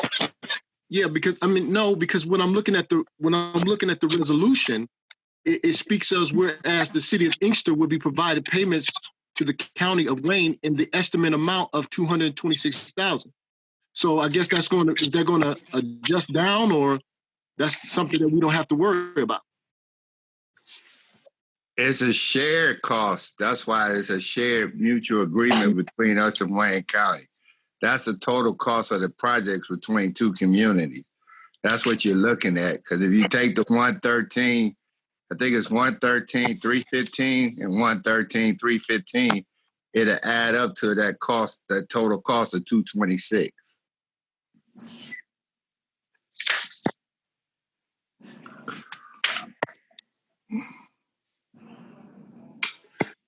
Okay, that's all I have, Mr. Chair.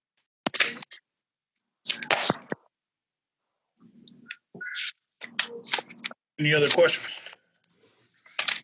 Hearing none, roll call, please.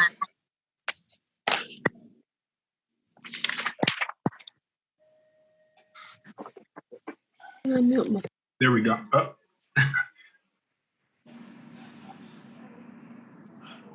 Councilmember Wiley? Yes. Councilmember Shaw? Yes. Councilmember Washington? Yes. Mayor Pro Tem Howard? Yes. Councilman Williams? Yes. And Councilmember Chisholm? Yes. We have 6 yeas, Mayor. All right, then motion carries. Let's move right along. Item number B is consideration and approval to accept award amount of $1,459,734 from the U.S. Department of Justice COPS office for the hiring of 6 new police officers for a total of 3 years with no matching funds required from the city of Inkster. Support. So move, Mr. Chair. Move. It's been moved and properly supported. Discussion, please. Yes, I have a question, Mr. Chair. In the first letter that we received, it said matching funds of 75, 25. What's this? And I just would like to know, did we receive anything else after that letter stating that it's 100% match and the city is not on the hook for any of it? Yes, and I believe that we talked about that when we met, Councilwoman, that I emailed that to the entire council. We do have that on record from the agency that's given us the money that the city of Inkster doesn't have a match at all. Okay, because I didn't look at my email, so I was just making sure that the other council members got it because I haven't seen it yet. So that's why. Yeah. I know it said on the action item at no cost to the city for the action item that we have. So I don't know if that'll help you out. Yeah, well, it was just the letter that we had received, and I know it was a series of emails that went out back and forth between us. And we had, can you guys still hear me? Yes. Okay, good. And we had the first letter that we had received said what Mayor Pro Tem Howard is speaking to, that we would be on the hook for 25% of the match to take care of the officers. Would have been about $100,000 a year. We know that because of our financial situation that we couldn't necessarily afford that, even though it would have been a pretty good deal still. But with the grant writing team with lead of Lieutenant Torzik and Chief AC Ratliff, we got it to where it's a 0% match. So the city of Inkster won't have to pay for 6 officers for 3 years. Mayor, if Pro Tem is finished, I would just like to congratulate the police department. This is excellent. And y'all write some more just like that. Pro Tem. Pardon me? I'm sorry, what did you say? I said if you were through, yes, I wanted to congratulate the police department, let them know this is excellent, and to have them write some more exactly like it. Oh yeah, we're trying to write off everybody's writing, so we're working on that. I do concur. I do concur with that. And we'll be reminded. Well, let me say this too, because one of the things that have come up just from talking to council, and I really appreciate you guys that have met with me. I'm looking forward to meeting with each of you individually. Is that we need to continue to make sure each year, going into the 3rd year, that we have a plan. So we're working with under the leadership of Chief Riley and AC Ratliff to make sure that coming up on the 3 years for the grant, that we actually have a plan in place to retain those people. And if we can't retain them, then what's the plan from there? Because we don't want to get into a situation where we just forget that these people that we're bringing aboard are being paid for by the federal government. And we really appreciate them allowing us to be able to bring on officers because they're definitely needed. Mr. Chair, I just have one last question on that note. Now, are we obligated to keep these officers at the end of the 3 years, or no? We not? No. Okay. No, but I mean that's our intent. Okay. Mr. Chair. I'm done. Mr. Chair. You might have. I'm sorry, did we lose him? I believe so. Okay, go ahead, Councilman Shaw. Well, Madam Chair, I just want to say, that what the mayor I think may mention of is that we don't forget and that we do have a plan moving forward so that we won't lose sight of this when it comes down to doing our budget again. And we say, oh, we laying off 6 officers and everybody is going haywire, that we have to lose these people, but we know from right now that we have no obligation in keeping them. but we do definitely want to have a plan in place to keep these folks on board. But we don't want to forget or lose sight that these are grant funded. Correct. That's all I have. And the plan I'm hoping the mayor will have is what I'm hoping is that our finances will be a little better in 3 years, so we can continue to keep them. So, and I know everyone wants that. As long as we have funding and our finances is hopefully, like I said, our finances will be better in 3 years. We can't keep this off. Okay, I'm done. Thank you for coming, Mr. Chair. I have a question. I got a Go ahead, question. Councilwoman Washington. With the COPS grant, are there any prerequisites that face like you can actually apply again after 3 years? Like you can keep applying for it every 3 years? Yes. And like Councilwoman Watley stated, we're looking at everything that we can possibly do. Jeff Torzik, Lieutenant Torzik, that's one of his roles right now to look and search for grants. So we're trying to make sure that we bring in as much money as we possibly can. So we will be reapplying. Okay, thank you. You're welcome. Any other comments or questions? Hearing none, roll call, please. Councilmember Williams? Yes. Mayor Pro Tem Howard? Yes. Councilwoman Watley? Yes. Councilmember Shaw? Yes. Councilmember Washington? Yes. And Councilmember Chisholm? Yes. We have 6 yeas, Mayor. All right. Next item. Item C is consideration and approval for a street closure on Hazelwood on July 25th from 3 to 8 p.m. for a block/birthday party. The applicant is Jocelyn Kitzler. So move, Mr. Chair. Support. Been moved and supported. Any discussion? Hearing none, roll call, please. Mayor? I'm sorry, ma'am. Councilwoman Watley? Yes, I would just like to ask, when we're doing these block parties now, because of the COVID, are we imposing any of the state restrictions on these people?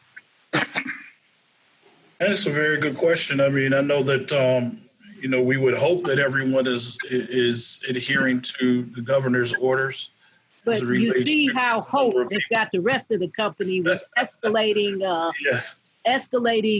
examples.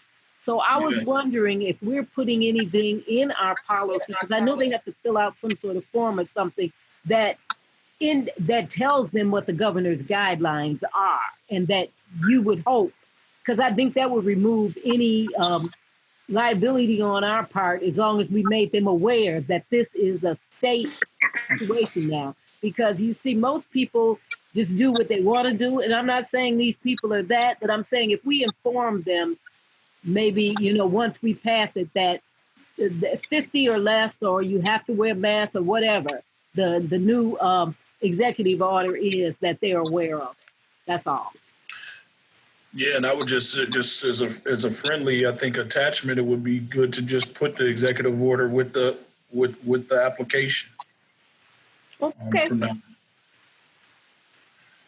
So to the motion, I would say that, or to the motion maker, if we could make that amendment, I think that would satisfy what Councilwoman Wiley is speaking on. Yes, definitely. Let's make that amendment to add the executive order of the governor for a mass one. And gathering as well. So we'll make sure, me and the clerk will get on top of that and make sure that it's correct. All right. Roll call, please. Councilmember Washington? Yes. Councilmember Chisholm? Yes. Councilmember Shaw? Yes. Mayor Pro Tem Howard? Yes. Councilmember Williams? Yes. And Councilmember Watley? Yes. Mayor, we have 6 yeas. All right, motion carries. Item D is consideration and approval for a street closure on Woodland on August 1st, 2020 from 10 o'clock a.m. until 10 o'clock p.m. for a block party. The applicant is Lisa Pritchett. So move, Mr. Chair. There's support? Support. All right. Any discussion on the item? Yeah. I have a question, Mr. Mayor. I'm having a question with the hours. It's 10 hours or 12 hours. Do you think that's a bit long for a block party to close the street down for that particular time? Yeah, just a request. I don't know if we have something, city clerk, in the actual ordinance or in the actual licensing of this. Do we have something that speaks to that? No, we don't, Mayor. They are able to request the hours that, that they would like to request. They're doing setup, and this particular block party is only actually on half of the block. So it's only specific half of the block where this party will be. Now, they do have to get signatures, correct? Yes, and they have gotten the resident signatures for that half of the block that will be closed. Mayor, and they did. Are you suggesting? I'm sorry. Let's stay in order. Mayor Pro Tem, are you suggesting something different? Well, I just never happened. I just don't ever remember a street closure being for 12 hours. That's all. Okay. Councilman Shaw? No, they did have the signatures there. So for half the block. That's all I wanted to state. Oh, okay. All right, roll call, please. Councilmember Watley? Yes. Mayor Pro Tem Howard? Yes. Councilmember Shaw? Yes. Councilmember Washington? Yes. Councilmember Chisholm? Yes. And Councilmember Williams? Yes. We have 6 yeas, Mayor. All right, motion carries. Item E is consideration and approval to convey a quit claim deed to Clarissa Wells of 3119 Harrison. So move, Mr. Chair. Your support? Hey, Mayor, that was the item that I had placed on the Hold on agenda. 1 second. Hold on 1 second, Dennis. You got to order. Support. Is there support? Okay, it's been moved in support. Discussion? I'm sorry, Mayor, I couldn't catch the support. Councilman Chisholm. Thank you. Okay, Mr. Black. Sorry about that, Mayor. Just speaking to the quit claim deed to Miss Wells. There just seemed to be some what me and the city attorney sort of came up with, that there was an improper recording of the deed back in 2004. And, after all the searching between the Register of Deeds and city documents, we couldn't find anything, but all other records show and support that Miss Wells has been owner of this property. And, the city attorney's recommendation, is forwarded to the clerk, and the process he suggests is to, for a resolution to be approved and council, to also approve a quit claim deed to resolve her issue. Okay. Is there any questions? So, Mr. Black? Where is this property located at? Maybe I'm confused. Yeah, I do believe this is 3119 Harrison. 3119 Harrison? Yes, sir. Okay, that would be on the left side, right? Let me see. No. Yeah, that's on the left side of Harrison, then. I'm correct. Yeah, the city actually sold her the property back in 2004 and didn't convey the deed. And she's been dealing with this issue for about 2 years when she went to the county to get something done or to get the deed, and came up that it wasn't in her name. Oh, okay. Okay. Okay, Mr. Chair, I have a question. Mayor Pro Tem. Is it on both properties? Because it looks like a duplex, one on each side. It's on both properties? I mean, both? So it looks like a duplex, right? One on each side? Let's look at that.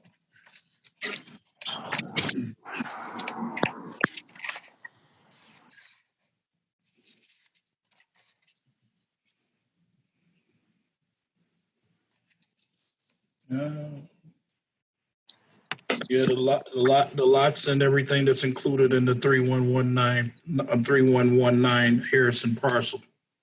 It was everything that was sold to her back in 2004, and the city didn't convey the title to her. Okay, so my question is, having two door entries, is it all 3119 or is it two separate addresses? That's a question for the assessor, I believe. So I don't have that answer, but we can get back with you on that. Okay, because it looks like a duplex with two separate homes just into one, but it's two separate interests going into the house. It's two stairs, one porch, but it's two different stairs. So is it both properties or one? I would like to know that. Yeah, I mean, it would be everything that's encompassed under the 3119. So we'll definitely find that out for you, what it is exactly. Okay. She's already, again, she's been taking care of the property. She's in good standing with her taxes. It's just haven't been conveyed over from the city. So this was, the attorney suggested this is the action that we take in order to get this done for her. Okay. Any other questions? Hearing none, roll call, please. Mayor Pro Tem Howard? Yes. Councilmember Williams? Yes. Councilmember Chisholm? Yes. Councilmember Wiley? Yes. Councilmember Shaw? Yes. And Councilmember Washington? Yes. Mayor, we have 6 yeas. All right, motion carries. All right, this brings us to our agenda item, public participation. Councilman Chisholm, if you could lead the way. Mayor? Yes. I have one that was sent in by email to be read into the record. All right. So whenever you're ready for me. Go ahead. Okay. It says, my name is Leslie Winless, and I'm writing to have our event included in this public comment section of the July 2020 Inkster City Council meeting. Youth Against Racism will be having a peaceful protest specifically for the youth 19 and under at the Dearborn Heights and Inkster Police Departments from 6 p.m. to 8 p.m. on Friday, 7/24/2020.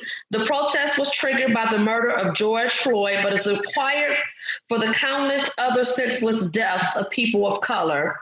Our children are and have been watching, but are not always heard. We felt it was necessary to give them a safe space platform to tell their stories, share their ideals, and stand in solidarity in support of the notion that Black Lives Matter. To ensure that this event is a success, we need your help. You are invited to stand in unity with the youth of color in Dearborn Heights and Inkster, Michigan. Please reach out to me at your earliest convenience if you are interested in attending this event. And she provides her email address as lesliewinless14@yahoo.com and a telephone number at 313-695-7054. That is all that I have in regards to email requests, Mayor. All right.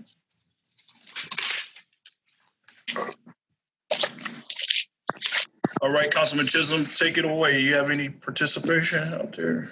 All right, for those who have called in tonight's council meeting, if you wish to speak, please use your handset and press *9 to raise your hand, and you will be recognized in order your hand is raised. So we have one already, Mayor. All right. Please state your name for the record. It's Yvette Brock. How are you, Mayor and Council? Hi, ma'am. Go ahead. I just got one thing. When you guys talked about the lady who wanted to have the group home, I think it would be beneficial if the assessor can tell us whether that property is taxable or non-taxable, since the assessor is the one going to say whether the property would be taxable or non-taxable, because I think that was a point of contention. So if we could have that information coming forward to the board and to the Planning Commission, I think it would be helpful. Well, if I could just say for point of clarification that the property itself is taxable for sure. We know that it was a church. We know that it was a church before us. It was the Jehovah's Witnesses Hall. And once this entity moves into it, they would be subject to taxes. But as it relates to the state, if they're identified as a nonprofit and they petition to the state for tax exemption, then we would have to uphold that in the city. The state law would supersede us and our assessor.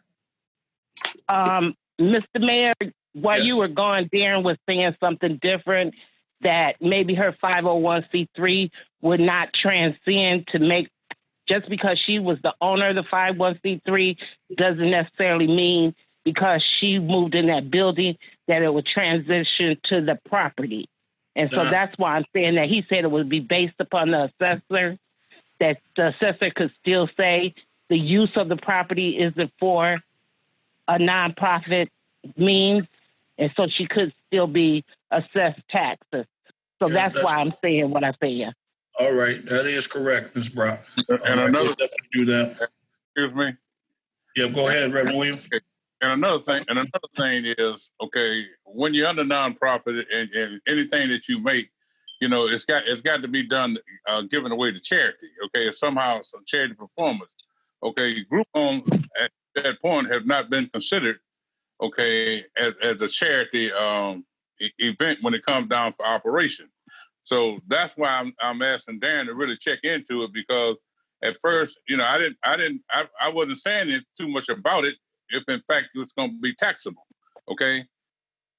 But now when she come talking about, you know, I got 503, and then, well, I'm hoping that we stay on top of that, because the simple fact is that property still should be taxed. Yeah. Well, I wasn't out of line. I was just inquiring about that, some information that probably will help people with their decision. Oh, yeah, no, you weren't out of line at all, Commissioner Brock, and I appreciate you saying that. Go ahead. Okay, thank you.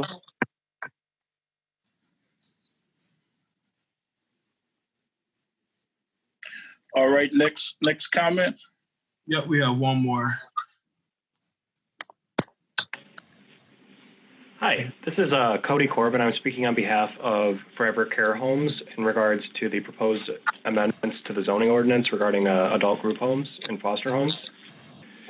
So, as a little bit of a rundown for what Forever Care Homes does is they provide a number of services focused on giving independence to their residents, with either the hopes of allowing them to live on their own at some point, or as an alternative to being hospitalized or institutionalized in the long term.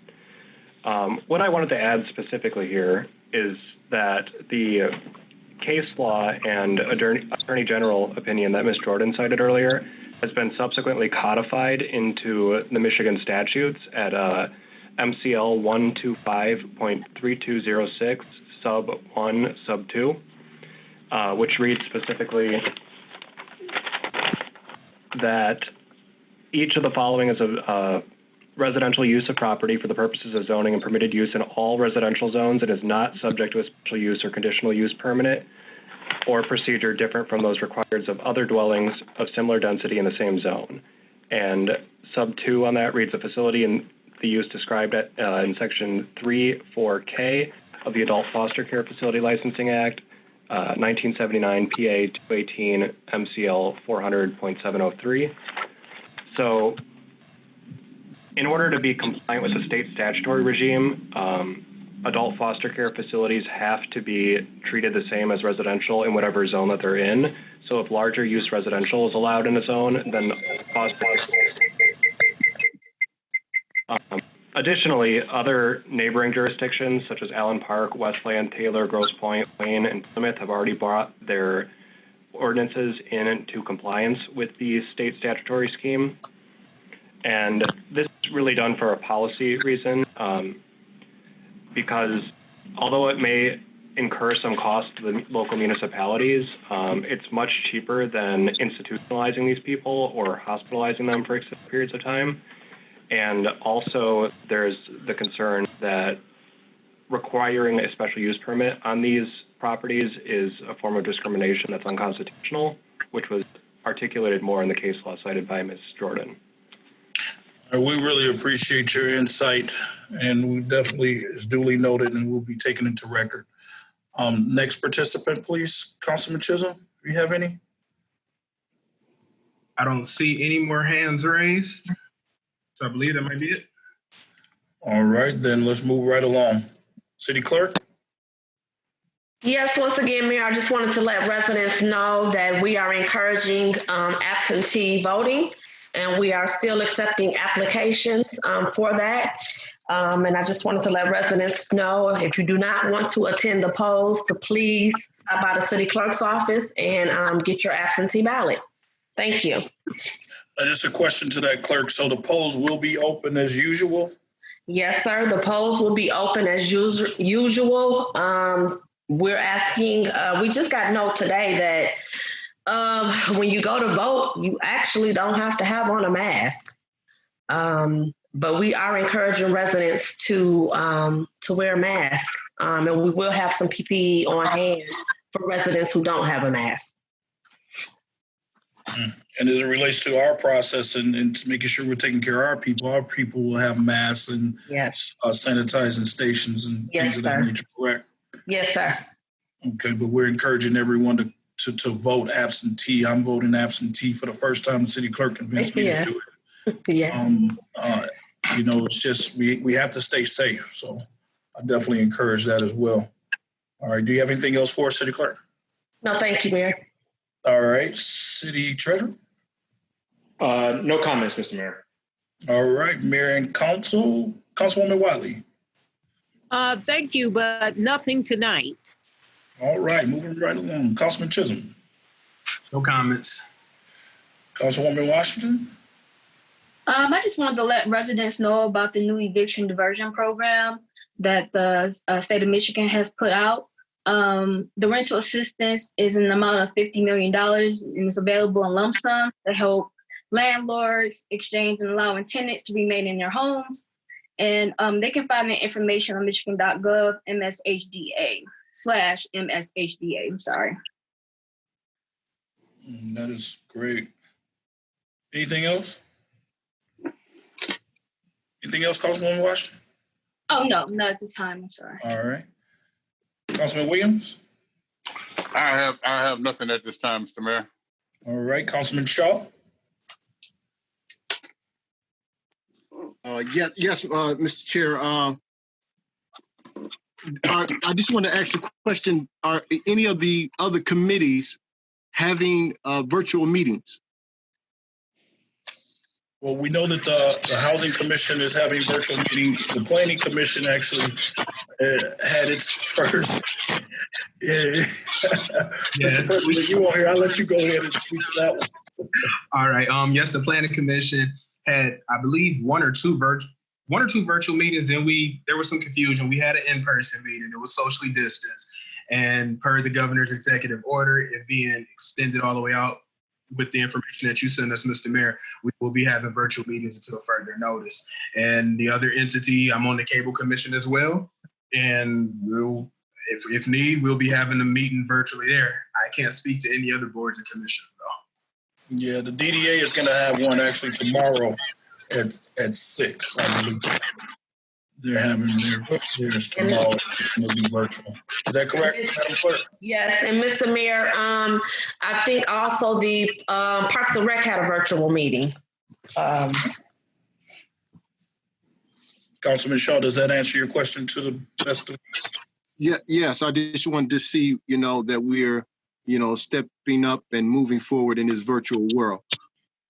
Yes, also, board ups along Michigan Avenue and Inkster Road. I know that businesses want to board up there and protect their properties, but some years ago there was a certain ordinance that we used on council to make sure that it lines up with the color scheme of the buildings, not just regular boards, just looking really tacky. So if you can somehow contact local businesses to let them know that we do have an ordinance concerning the color schemes of the board ups of protecting their properties. A real good example is one on Inkster Road. There was a building there. It was painted properly and of natural colors. So we just don't want it to look tacky going down Michigan Avenue, Inkster Road, or Middle Belt. Oh yes, sir. We're definitely on top of that. We're actually looking to partner with a group of folks to start to look at doing some type of murals and art where those board ups happen. So we're definitely on top of that. As the city's a culprit as well, I did board up the old city hall and the library, and thanks to the I'm sorry, the judge, she actually sent out her service workers and they cleaned up in that area as well. So we're definitely looking to paint those boards and make sure that they're in proper scheme. Like you said, I'm with you 100% on that. Anything and also, else? Yes, and also it's on Inkster Road, Mr. Goodtime's Bar. It's a side door that's open. It was a vacant building. In the midst of it, in the middle of it, was torn down. But if you look at the building on the side of it, it's the door is opening on that building. What building is that? I think it's Mr. Goodtime's Bar. It's next to the roller skating rink. I mean the ice skate rink on Inkster Road there. That's Michigan Avenue. Michigan Avenue. Excuse me. I'm sorry. Oh, the Overtime Sports Bar? Yes. Okay, we'll make sure that we get that together. You have to look deep up in there, but it's a door open there. And also, you made mention about the art. I really do enjoy the art that's at the City Hall and the Rec Center. I'm hoping that we can get some more of that art around the city. Well, that was one of my comments, so I might as well just comment on it now. With partnership with the DIA, we have several pieces of art on our Greenway path, which is a beautiful path. If you're not using it, utilize it. We do have art there. We have art, like you said, at City Hall, DIA, and the Rec Center as well. We're actually looking at moving because the Rec Center is closed right now. We're looking at actually moving that piece. So to somewhere where we get higher traffic and higher visibility. So we're working on that now. And also, sir, the bus stops on Michigan Avenue. I don't know if Macon Transit is dealing with that or Wayne County is dealing with that, but if we can get plexiglass on our bus stops instead of glass, because all the time that they put those glass up there, someone ends up busting out the windows and it looks tacky and it makes it look like, we don't deserve to have that type of things in our neighborhood, but we do. If we could maybe request from Wayne County or Macon Trans some plexiglass on our bus transportation stops. Yes, it's just sad that we would have to even do that, but that's smart.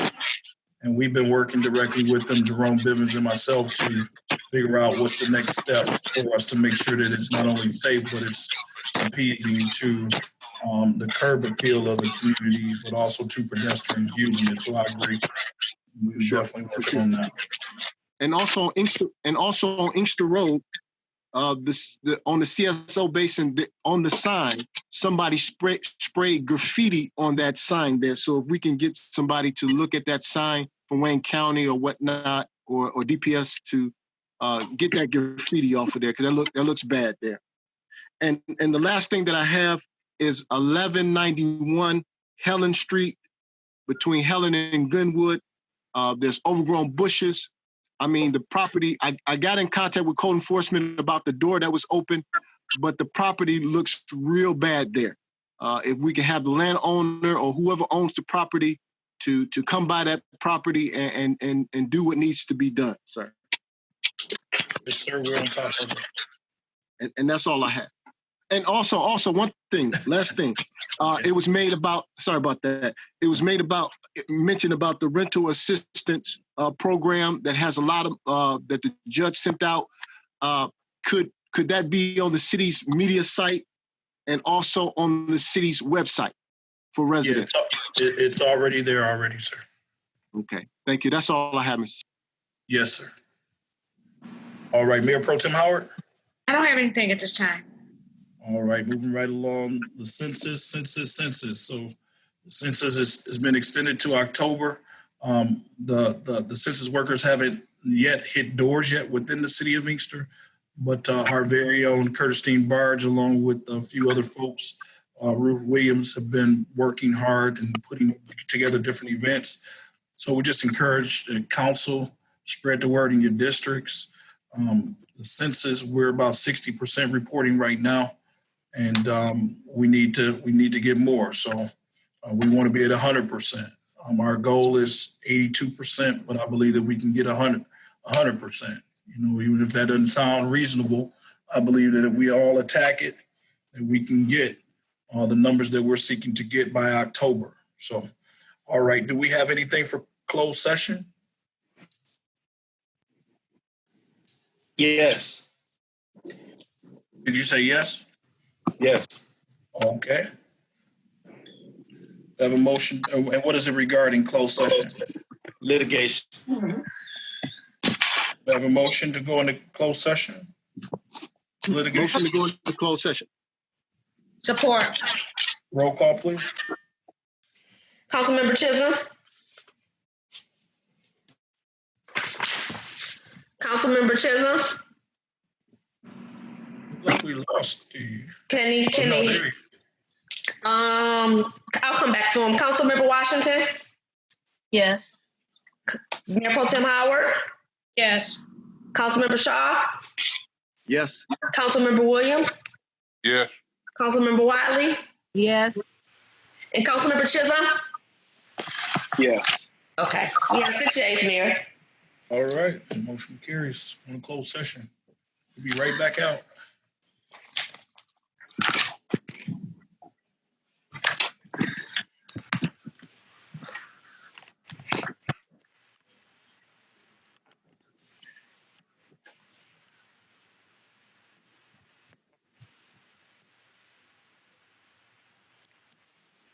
Are we supposed to do something?